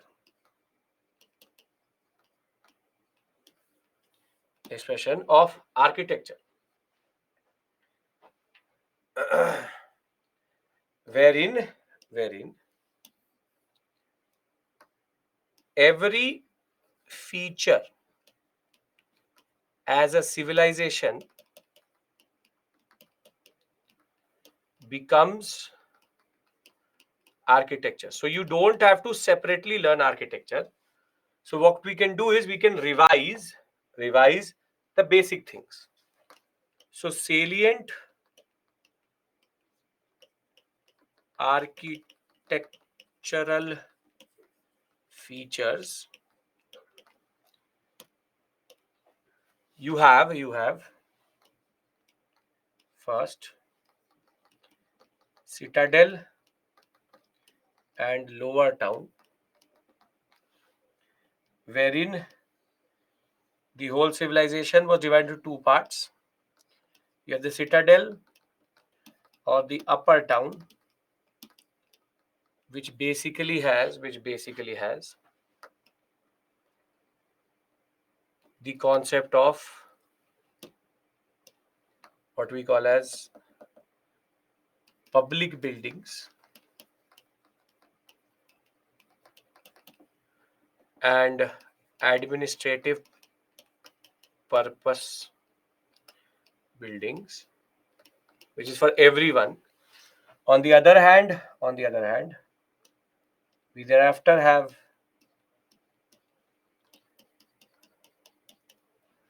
the lower town, which is residential area. And residential area, what we see is basic living space, and this is called in architectural terms division of space. Division of space, wherein you have public and private division. This is a very conscious decision which most of the cities in India don't have. Maybe 99% of the cities in India don't have, which is a specific designated space for public buildings and designated space for private buildings. It is always hodgepodge, comes as it comes. Non-planned development, urbanization is very common in India. The first thing. Second,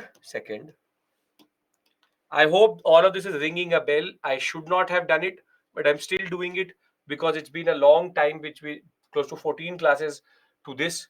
So I hope that you are able to understand what I'm trying to say. Then you have grid pattern and roads and water management systems. Water management systems. Now, except for which place which does not have a grid pattern, except for Banavali, which has a radial pattern.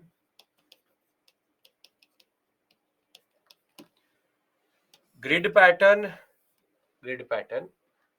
is something which is followed everywhere, which basically means that roads intersect at right angles.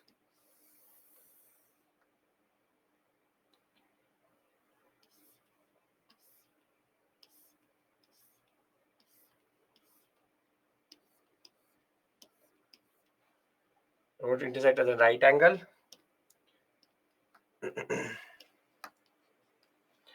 And north to south, east to west, the basic pattern is. And over and above that, what is even more important is the fact that we have drainage system along one side and we have the sewage system on the other.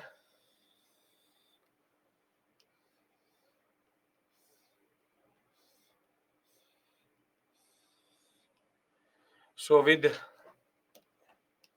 sewage and drainage, not water, fresh water supply, they were very clear in making sure that water management with regards to not water management with regards to not having mixing of fresh water and grey water, which is basically used water, fresh water and grey water. Water management with regards to not having mixing of fresh water and grey water, used water. And more than that, water supply to every house, and the most important, toilets were there in every house,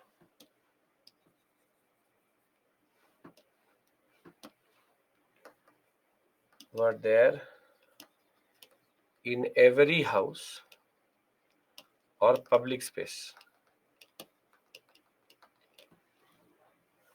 You obviously cannot make all of this in the examination. It will take too much time.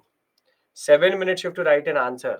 You don't have so much time to do what I'm trying to do here. So the second important feature is grid pattern, roads, water management. You have to write all of this down. Wherever you can make something, I will teach you how to make it within 30 to 40 seconds, because not more than that you have any time.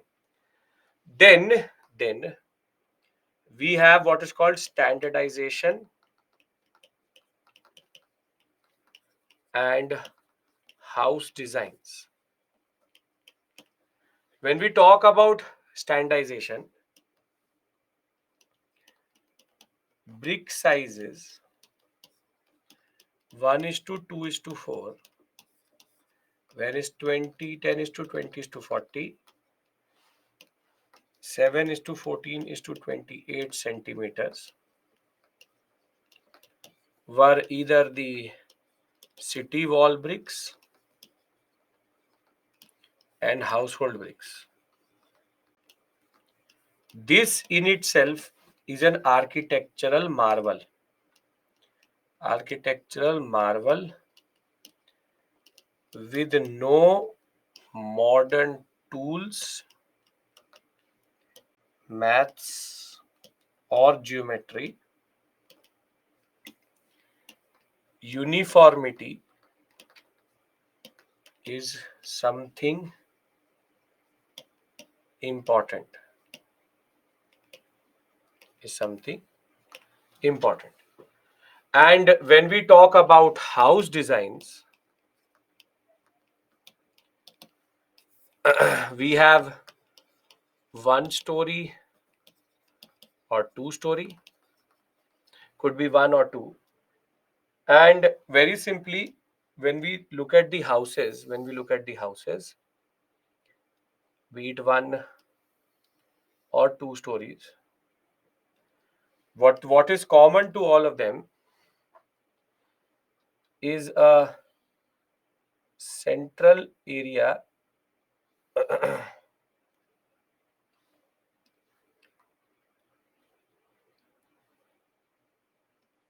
is a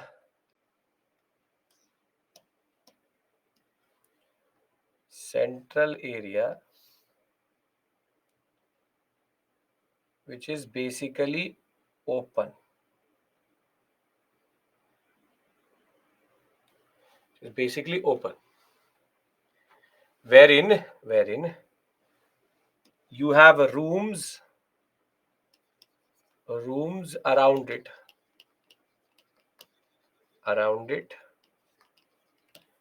central courtyard is there.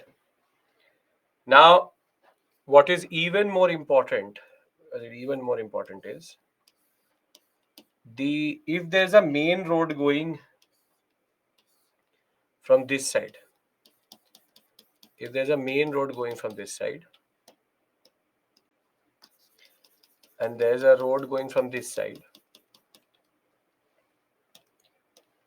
doors only open towards side roads and not main roads. That is true for windows also.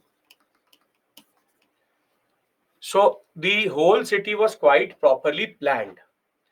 It was quite properly planned. And the simple point is, if you look at the basic structures, we see one more very interesting thing. And here in the images come through. See, this is a main road. And you can see how properly it has been planned. Along with that, you have side roads. But there's a very interesting thing which emerges. If you look at the above, this is the Great Bath, the swimming pool basically, Great Bath, which has public bathing in it. If you look at the Great Bath image and the image above it, 1 and 2, what is the noticeable difference which you can see? Can anything you can notice properly?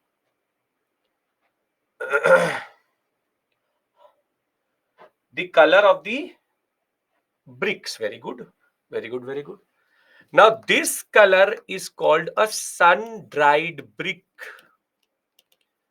which was mostly used in rural sector of IVC. On the other hand, in the urban sector, we have what is called kiln dried or fired bricks, which we use today. The bricks today which you see is bhatti ones, which is red color. So the color of the brick actually is able to ascertain where the site was and what was its importance. All important buildings were always made out of red bricks, which meant an urban sites mostly had it. But for example, if we go to Rakhigadi, if we go to Ropad, what we see is that we see these terracotta bricks. This is basically called terracotta bricks, wherein clay is put into the sun to dry. In a lot of part of India today also, there are places where sun-dried bricks are used, but mostly bhattis are there. Now, Great Bath is for ritualized bathing. And then comes the most important feature which puts everything apart, which is called water management. And one place, one area, one city is known for water management, which is Dholavira. This is the Lothal dockyard.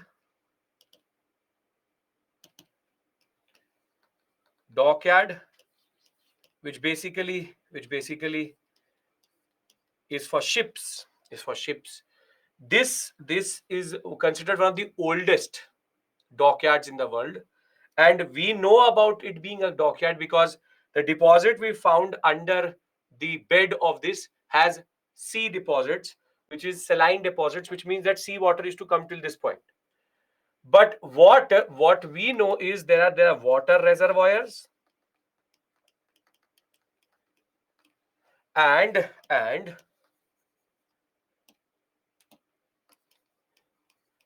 we have step wells, and we have wells. But the reason why Dholavira is a UNESCO World Heritage recognized site for 2022 is because it has a unique design and water manipulation beyond modern cities. Because the way Dholavira is actually designed is in between two rivers. And what they used to do was that they used to bring in water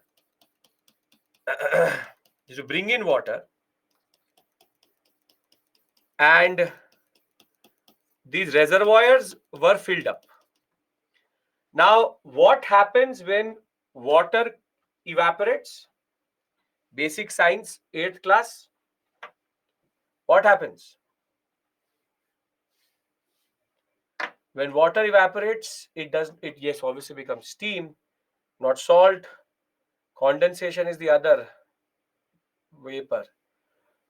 Evaporation causes what?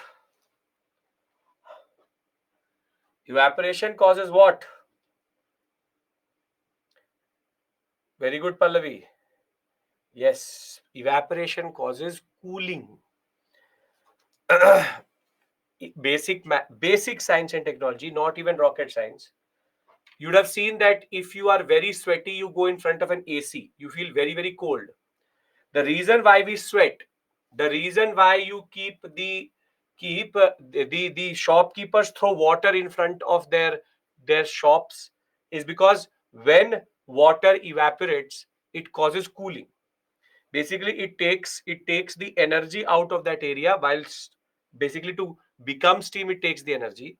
Water water absorbs the heat and becomes vapor, and therefore it causes cooling. I hope this much basic science and technology you remember and you know.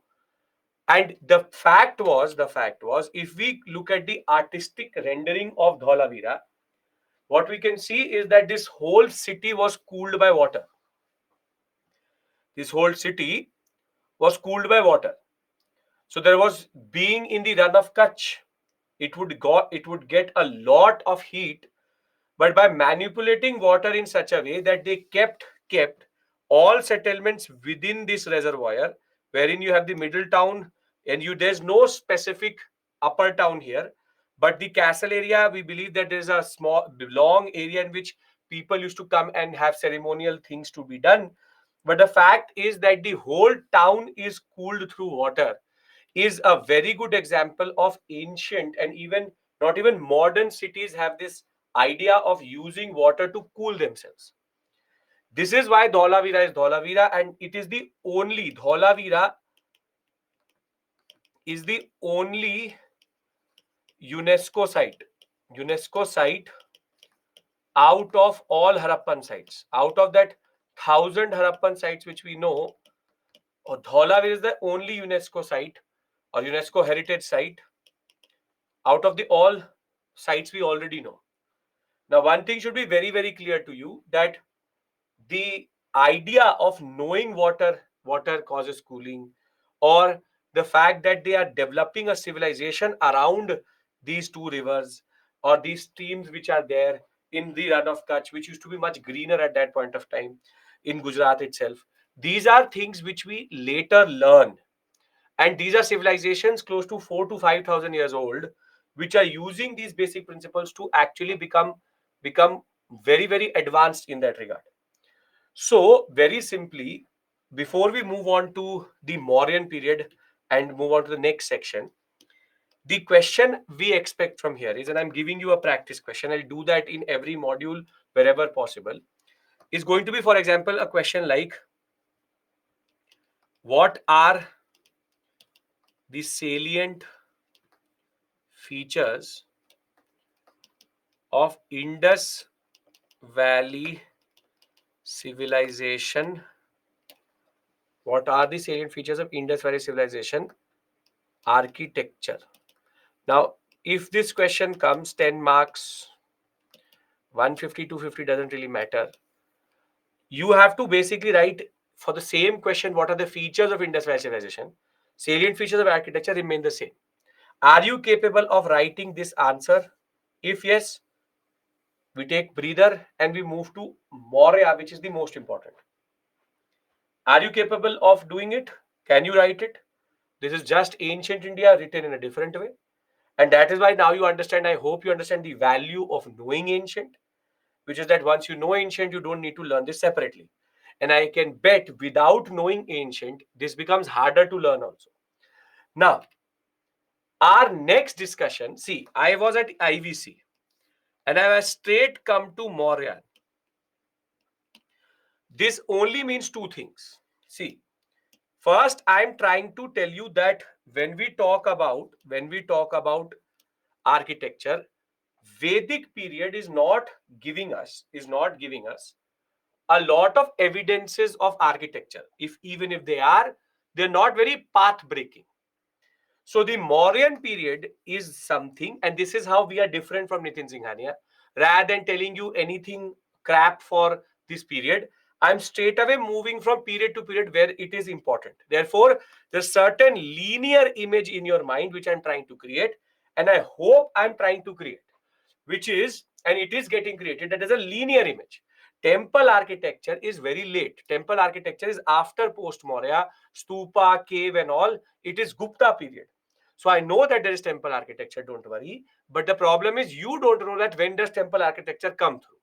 So our discussion will shift to Maurya and then to post Maurya.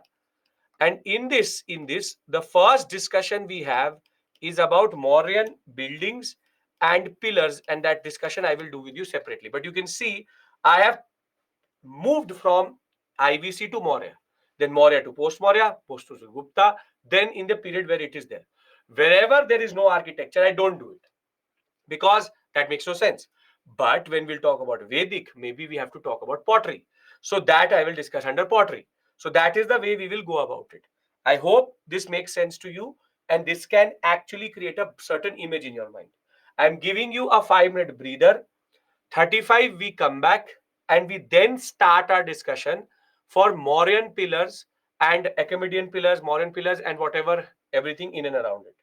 So but this all we already studied.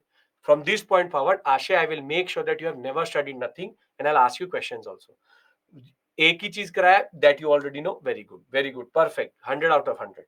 Okay, so Ajanta Ellora is post Maurya. Again, you know it, but you don't know where you placed.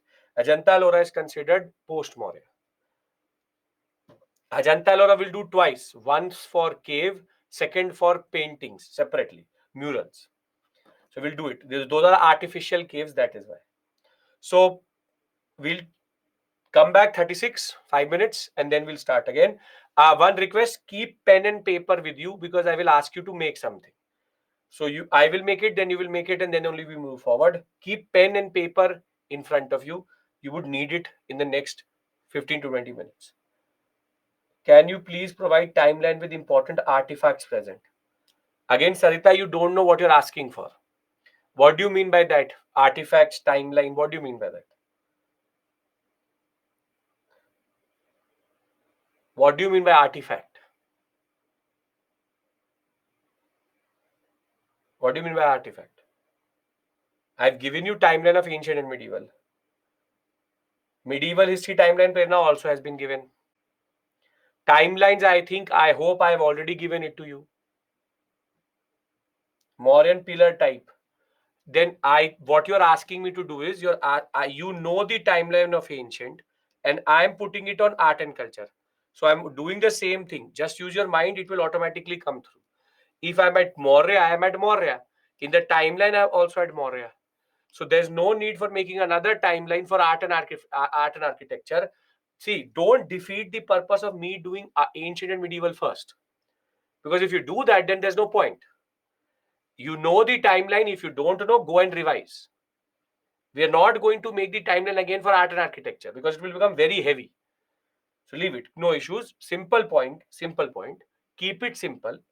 And you have to keep the timeline in front of you because we'll be moving back and forth, back and forth, back and forth. Because when I'll start painting, I will not start at IVC. IVC has no painting itself. We'll go back to the prehistoric paintings, Mesolithic, Upper Paleolithic. So I'm moving in a timeline. I have put in 14 classes with you, close to 50 hours to discuss a certain timeline from 2 million BCE to 1707. That much expectation I can keep that you will remember this basic timeline from Paleolithic to death of Aurangzeb. That much expectation I have from you. Okay. So we'll come back at 40 and then we'll, because sir, Citadel was for public use, not riches. Again, this question, Lakshya, in rich, poor, these things are not clear with regards to industrialized civilization because we have no text. We have no text, so we have no clarity. Yes, there was social differentiation. Upper town does not actually just mean that riches will use it because there's no palaces there. So there's no clarity. You want to say that, sure. If you don't want to say that, separate issue altogether. On an average, how many questions are asked in mains?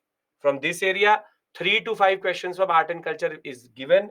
You cannot clear UPSC without doing art and culture. To be very precise, because there are multiple people who argue a lot of things on YouTube. Don't listen to them. Okay. So we'll come back at what? Now we've already used that time. We'll come back at 40, 45. Don't worry. We'll start at 45. 45 minutes of proper Mauryan pillars.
Okay, welcome back.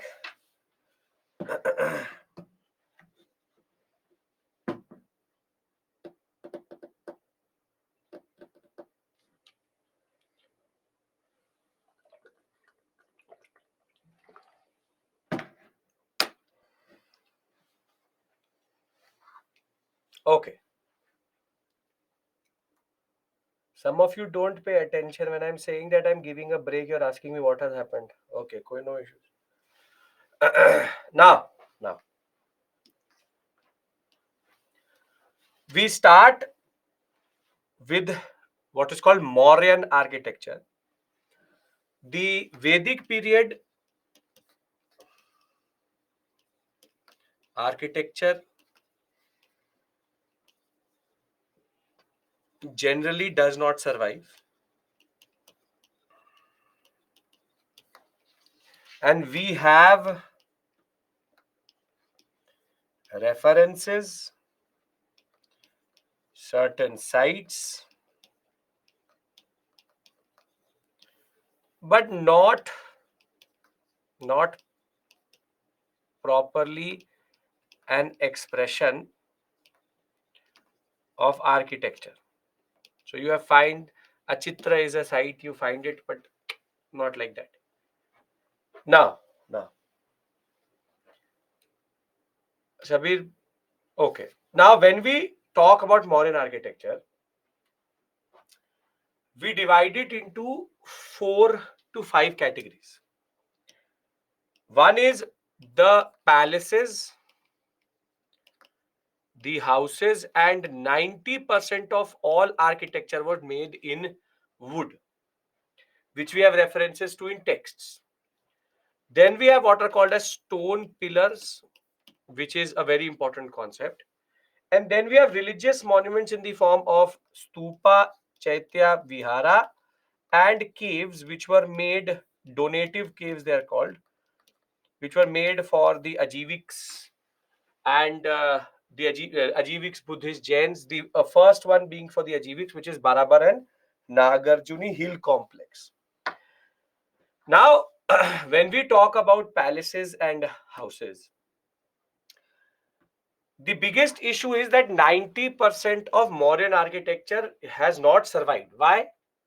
Why has it not survived? Because it is made out of wood. And wood is not a very durable thing if you have to find it from 300 BC. So, taking into account close to 3000 years of deterioration, wooden structures would never survive. You leave a piece of wood today in the garden and you will have termites on it within hours. And that is something which is quite problematic.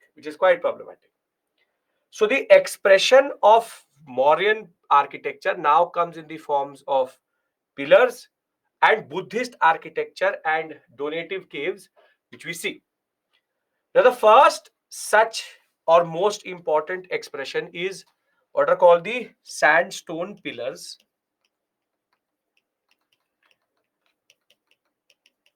of Ashoka. What are called the rock edicts, not called the rock edicts, but the pillar edicts of Ashoka. And there are three questions which arise. Question number one: are these pillars a Mauryan innovation?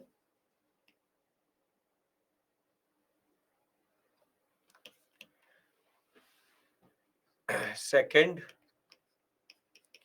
if yes or no, what is the unique features? And third, what are the basic components of Mauryan pillars? Mauryan pillars. Now,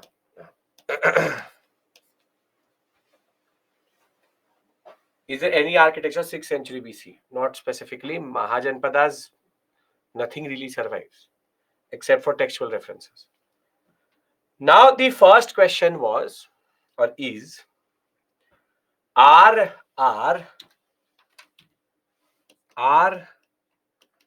the Mauryans the first to use pillars? The answer to this question is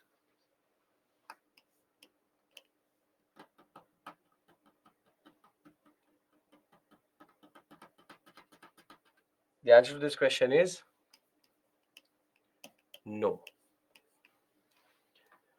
And the reason is the pillars were a borrowed concept from Achaemenid or Achaemenidian Achaemenidian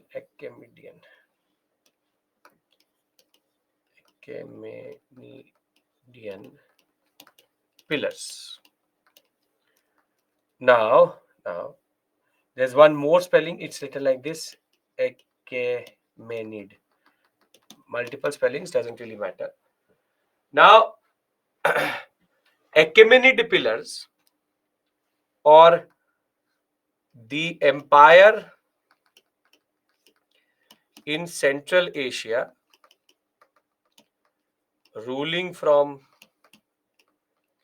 Iran, from the Caspian, not even the Caspian Sea, from the Mediterranean to the Indus. There was a very big empire. I hope you remember. In what context do you remember Achaemenid Empire? In what context do you remember? Shreyank, refresh. We are still live. Yes, very good. You remember the Achaemenidian Empire in the context of Alexander. That he started in Macedonia. Very good. He started in Macedonia, and till the Indus there was an empire ruling from this sector. The Battle of Issus, the Battle of Persepolis, these are very important battles which Alexander fought to reach till the Indus. And this is a Persian dynasty. And now I hope you understand why this would not have made sense to you. For example, if you'd have done it without doing ancient. Without ancient, if Nitin Singhania writes Achaemenid Empire, you would actually, it would make no sense to you. And that is why now I'm presuming that you know what is Achaemenid. Now, when we talk about Achaemenid pillars, now let's talk about the Achaemenid pillars. They have certain features.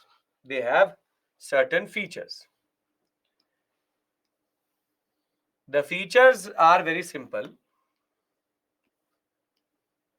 First, they are non-monolithic. Non-monolithic means is that they were made in pieces.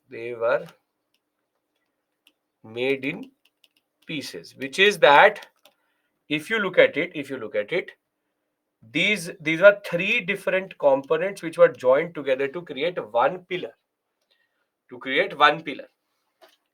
The first thing, monolithic means it is one rock. Second is that they have no purpose other than just aesthetic devices or additions.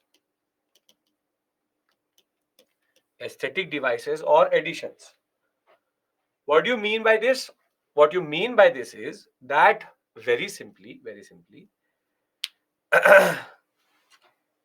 they had no purpose other than just adding their into a, they are part of larger complex or architectural structure. So basically what we see is that if there is, for example,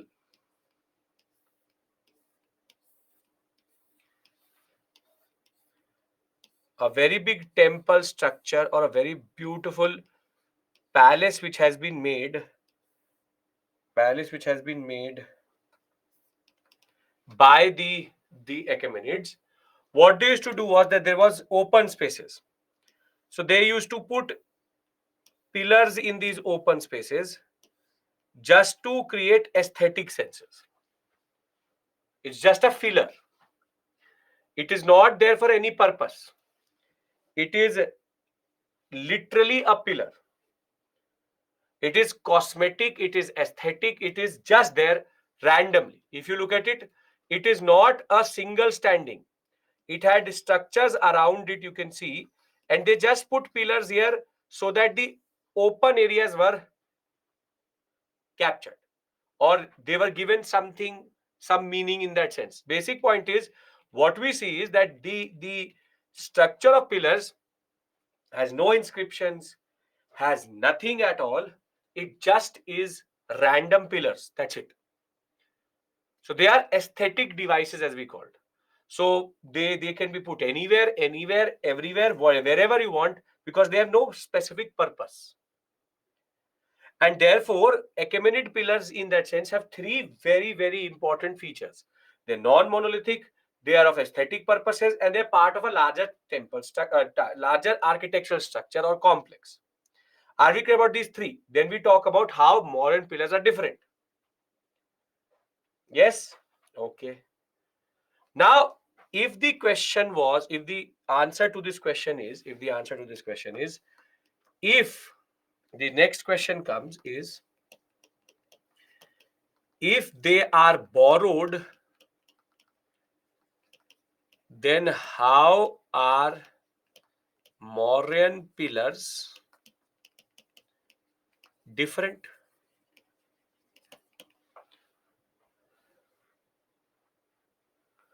Yeah, this is a rule, Puja, for any Achaemenian emperor. And the answer to that question is that first thing, Mauryan pillars were monoliths made out of Chunar sandstone. This is one piece of rock.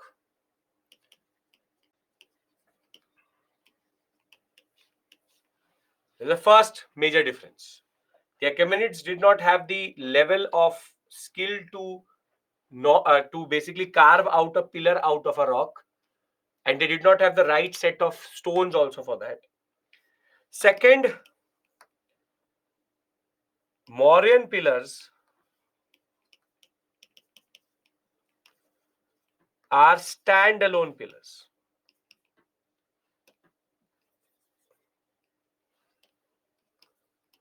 Are standalone structures, or what we call as freestanding structures. Basically, there's no complex and all, there's nothing. Just one pillar standing in the middle of nowhere, randomly. So it's not that there would be a whole temple complex, there would be a standard complex. No, it's a random standard pillar just standing there. It's a standard pillar just standing there. And third is that they have a purpose. Two purposes: administrative orders, and second, dhamma. messages related to Dhamma.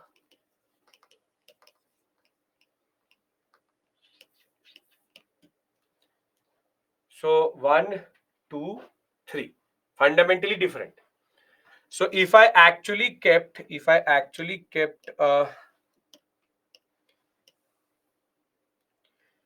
I kept both of these pillars next to each other,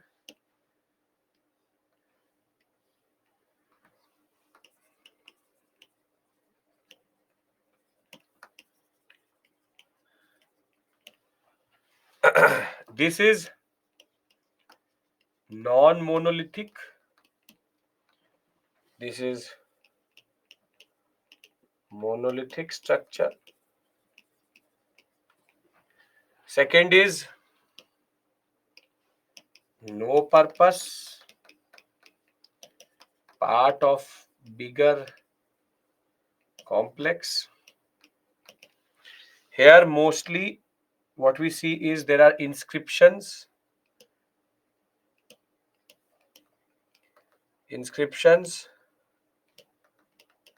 with administrative and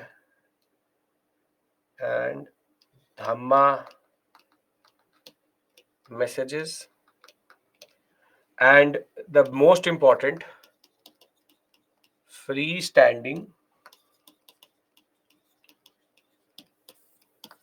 stand alone pillars, which means that there is nothing around it. It would be a simple freestanding pillar which you will see somewhere randomly. That's it.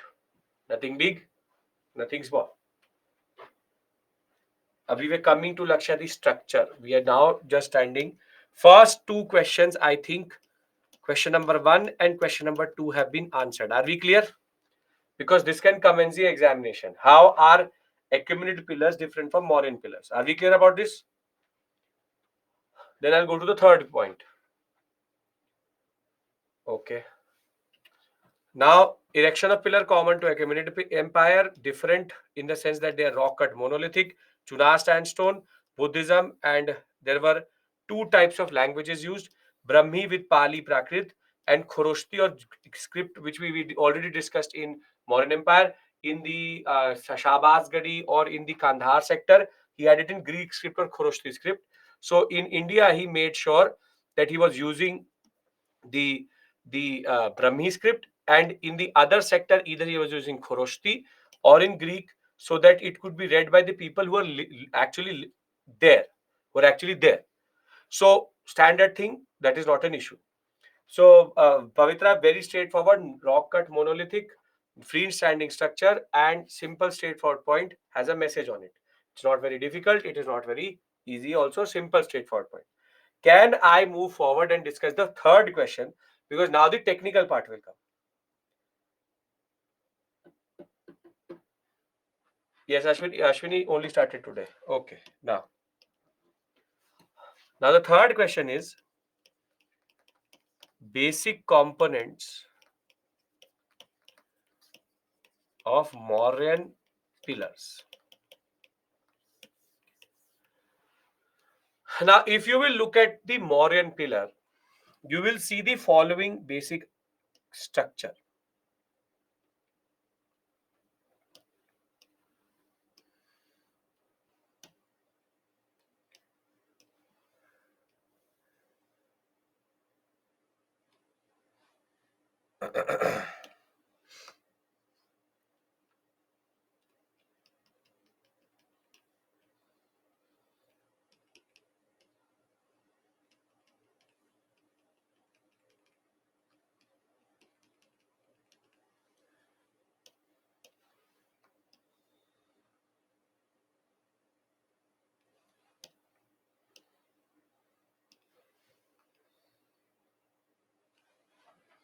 Okay.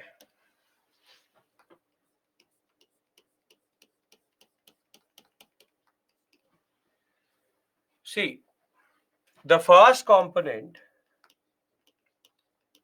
is called shaft. It's called shaft. Rock cut monolithic pillar.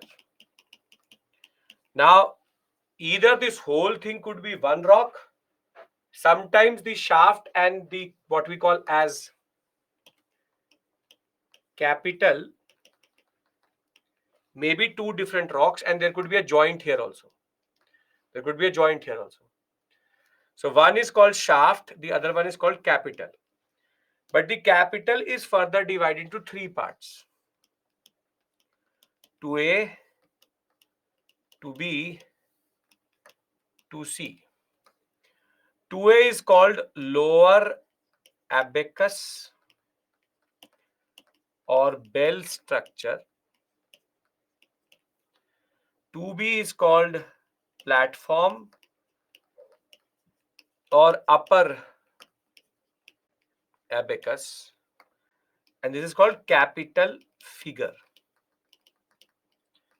Could be lion, mostly lion, elephant, and bull were the three most common. The three most common.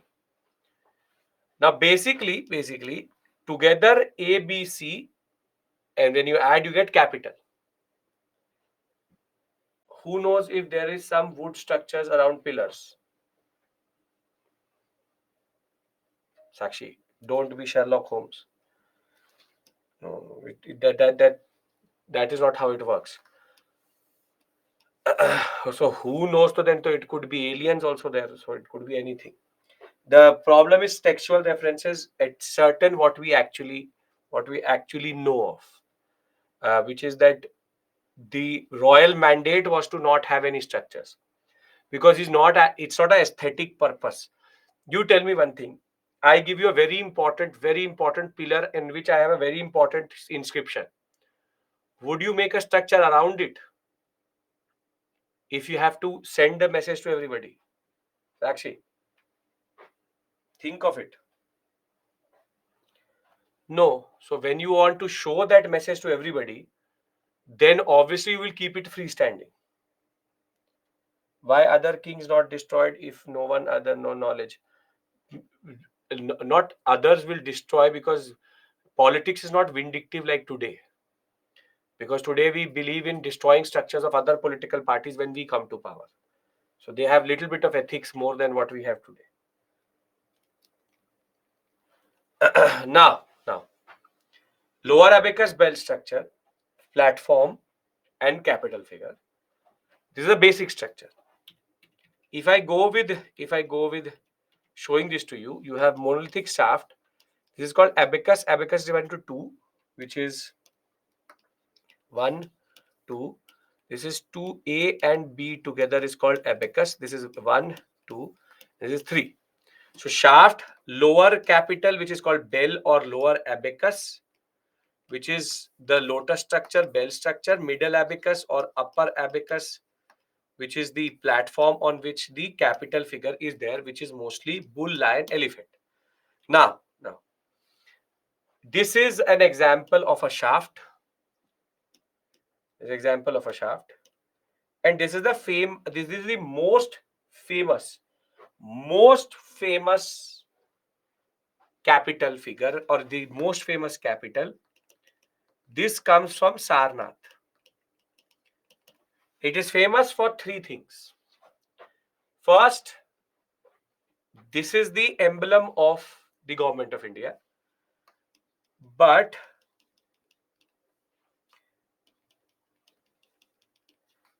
one, two, three. Emblem includes all three or only two, only one. How much? 1, 2, 3, 2, 3, 1, 2. How much? Only 1, 3, 1 and 2, 3, 2, 2, 3. The emblem is only 1 and 2. The lower abacus or bell was omitted. So only 1 and 2 is the government emblem. The other importance of this is there are 4 lions, to be very precise. There are 4 lions, 1, 2, 3, and one on the back, 4. And the most important is that this chakra is the one, is the one, this chakra, the bull and the horse also here, is in the, this is called the Ashokan chakra, which is used in the national flag. What does the chakra refer to? What does it refer to? What does it refer to? Speed, progress, motion, आगे बढ़ते रहो. 24 hours, 26 spokes are there. 24 hours हो ही नहीं सकता. There are 26 spokes. So how can it represent 24 hours? Cycle of progress, beautiful. Prosperity. Gandhiji's charkha. अच्छा, Ashoka knew Gandhi. Unity, time, 24 qualities. मैं बोल रहा हूँ 26 स्पोक है, तुम लोग 24 qualities नहीं, 26 qualities. 26 January adopted date by 26 spokes. Wow, good imagination. Progress, Buddhism, Tirthankaras, cycle of victory. Some of you are giving the right answer. I'm waiting for that. Centralization, I want to know. Constant progress, motion and progress. 26 qualities of Buddhism. Courage. Konark Temple life cycle. Okay. Konark Temple is 100 years forward to this. Wheel of progress. Justice. Cycle of life. Ashtapradhan. Wow, wow, beautiful. 26 spokes represent 8 people. Ashtang mark. Very good. Ashtang means 8. 26 spokes are there. Very beautiful. Okay. See, the answer to that question is, it's not these big bhandar. It is the Dhamma Chakra. This is the chakra of dharma, dharma chakra parivartana. The moment, the moment Buddha gets enlightened, the wheel of dharma turns, dharma chakra. So this is dharma chakra, whatever you want to call it. The whole thing is dhamma chakra parivartana and has nothing to do with these big fundas which you are saying. So first thing first. Second is, this is not common in everything. You can see here, it is not common everywhere. This is a bull one, bull, lower abacus, upper abacus, standard thing. It's not common that ways. This has been in the news previously. Wheel of duty given in Google. Google को 100 out of 100 दे दो मेरी तरफ से.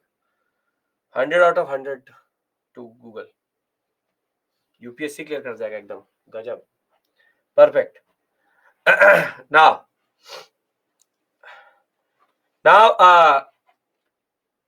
one thing is that this was in the news because of the controversy, because the emblem which was installed on the new parliament building had a little bit of differentiation in the expression of the lions, represented New India and this and that. But the basic point is that the expression of lions was made too aggressive. Maybe the sculptor was not able to do a good job, and then they made up a excuse for basically not having a different expression, because the fierceness of the lion has nothing to do with anything with regards to that. So they did a bad job, and then they justified it by showing that it represents New India. But whatever it may be, the simple point is, to be very precise, the lions and their teeth represent nothing, but the simple point is lion. Now I need to tell you, what does the lion represent in that regard. See, lion, you have elephant and bull. These are the 3 most common which are used in the uh, most common capital figures. Lion represents royalty, power, and you have attack, aggressiveness.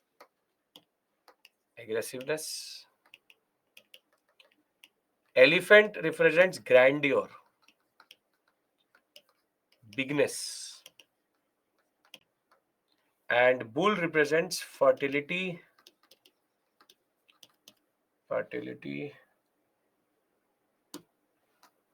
and prosperity.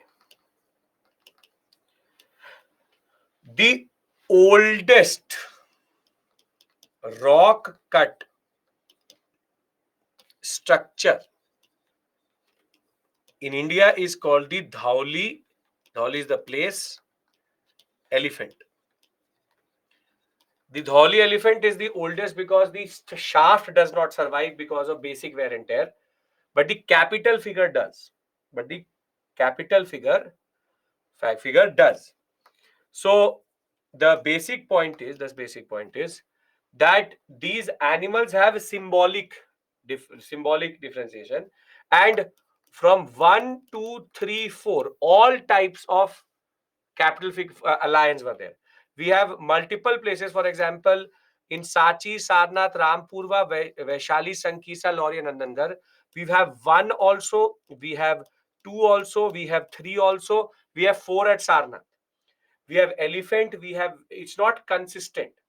But the simple point is that a lions 1, 2, 3, or 4, there's again is aesthetic choice. The simple point is, a simple, straightforward point is, and it's not that every time lion is with a chakra. The Sarnath pillar that was is quite unique in that sense. But the simple point and what you have to remember for the examination is that there's a certain structure which this whole thing has. Now, I started with you with three questions. Are the pillars innovations? No. How are they unique? We've discussed 3 points. And what are the basic components? What you need to do now is two things. First, you should be able to identify the three components. And in the examination, because we have to make our answer a little bit better and different from the other answers, is that we will make a small image. We'll make a small image. Just to remind you that there is shaft, lower, middle, and capital figure. The shaft figure, the abacus, this is whole abacus, lower abacus, upper abacus, and capital figure. Are we clear about this? Are we clear about this? Now, a question, for example, could come like this in the examination, which is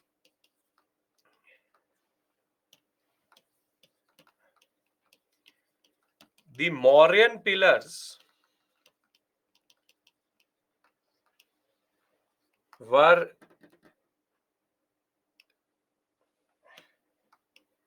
an innovation in implementation and a borrowed concept in its conception.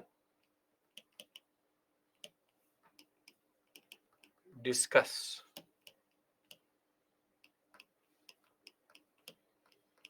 Can you answer this question? The Mauryan pillars were an innovation in implementation, but a borrowed concept in its conception. Conception means in its idea. I've linked the two parts up. This is the type of question which can come in the examination if they actually want to ask you a good question. Now, in this type of question, we have to have an edge. And that edge is to make a diagram. Can I tell you how to make it and you will make it and then we can end for today? Yes? अरे 15 marks कर दो यार, क्या फर्क पड़ता है? लो 20 marks in optional, 15 marks, ये लो, perfect. Right? Why is it in the flag? Kumar. अच्छा लग रहा था. Because it represents the wheel of dharma, and the conceptions of Buddhism is honesty, to work hard, to not be violent. So that chakra represents the good virtues of Buddhism and other religions in India. But there is no religious connotation here. Don't look for controversy where there isn't. We chose it because the charkha of the Indian National Congress made no sense, which is we used to use this one. The first flag, the Indian National Congress by 1930s, 40s used to use this one, which you would have seen for sure, with the orange here, or the saffron here, and the green here, and the white here. Have you seen this? See, the 26 spokes in Buddhist Jataka tradition represent 26 virtues. But you don't have to become do a thesis here. This type of map, this was used till 1940s when INC flag was this only. Later, it will become the one which we use today, which is this one, right? Don't have to do a thesis. Okay. now, now,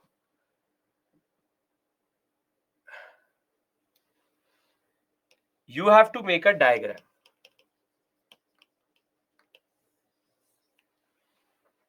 Nancy, I know Google will say 24.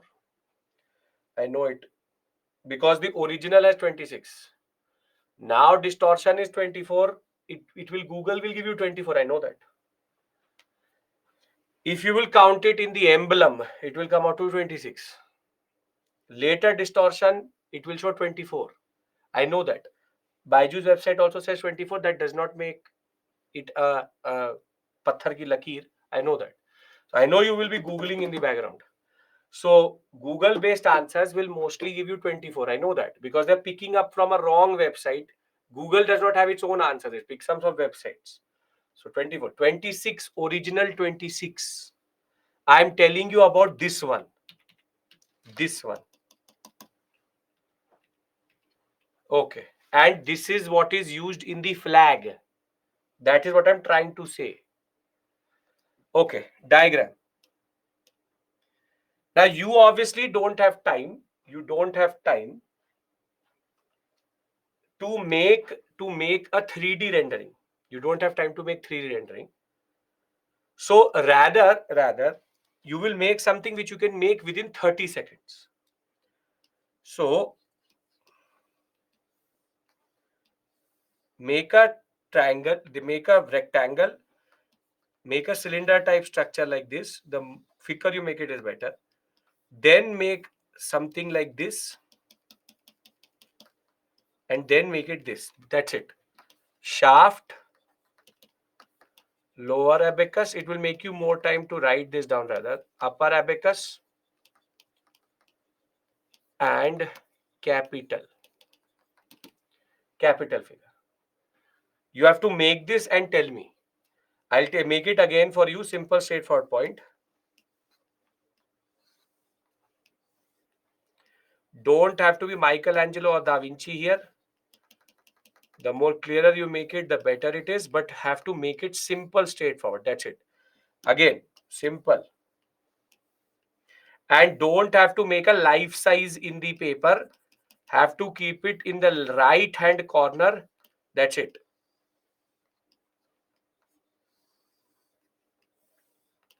Shaft, lower abacus, upper abacus, capital figure. Make it and tell me, and then we can summarize everything for today. No need for lions. You can't make lions. 7 minutes, what will you make? What will you make?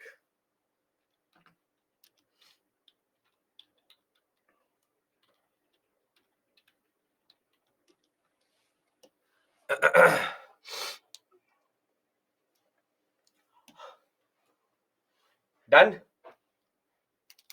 Perfect. Now, see very clearly, because you want to see the picture, because a lot of you are scientists and you have been hearing half of what I'm saying. I'm telling you one thing straightforward because I can still see the comments. National flag 24 spokes. Idea comes from Sarnath.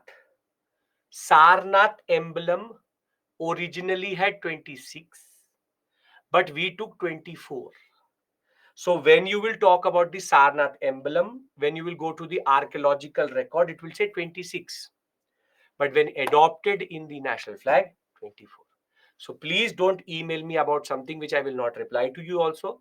And I'm telling you here itself. National flag, 24 spokes, but the idea comes from the Dharma Chakra Parivartan, which is coming from the Sarnath pillar. Sarnath alliance used as the Indian emblem, and the Indian emblem, and the later distortion, the later post-independence distortion is we use 24. Are we clear? Perfect. Got it? Now, very simply, this is how we are going to go forward, which is I have covered with you Indus Valley in Maurya. Tomorrow we will go to start with Stupa, then Chaitya Vihara, and then go towards temple architecture. Tomorrow is going to be a very important exam, very important discussion, because temple architecture, Nagara Dravida Vesara, I will do with you tomorrow. I hope that you can see the change in orientation. I have slowed down also. In ancient and medieval, I don't delve into topics like this, but because you are expected to write mains answers, I am now changing my orientation. This is called mains level preparation, where your conceptual clarity is more important and you are able and capable of doing a lot of things. If this is clear, we will now meet tomorrow, and thank you for your patience and see you. Take care. You have 2 questions as homework questions if you want to do them, and you can go to the webinar now. Thank you. Take care. Bye bye.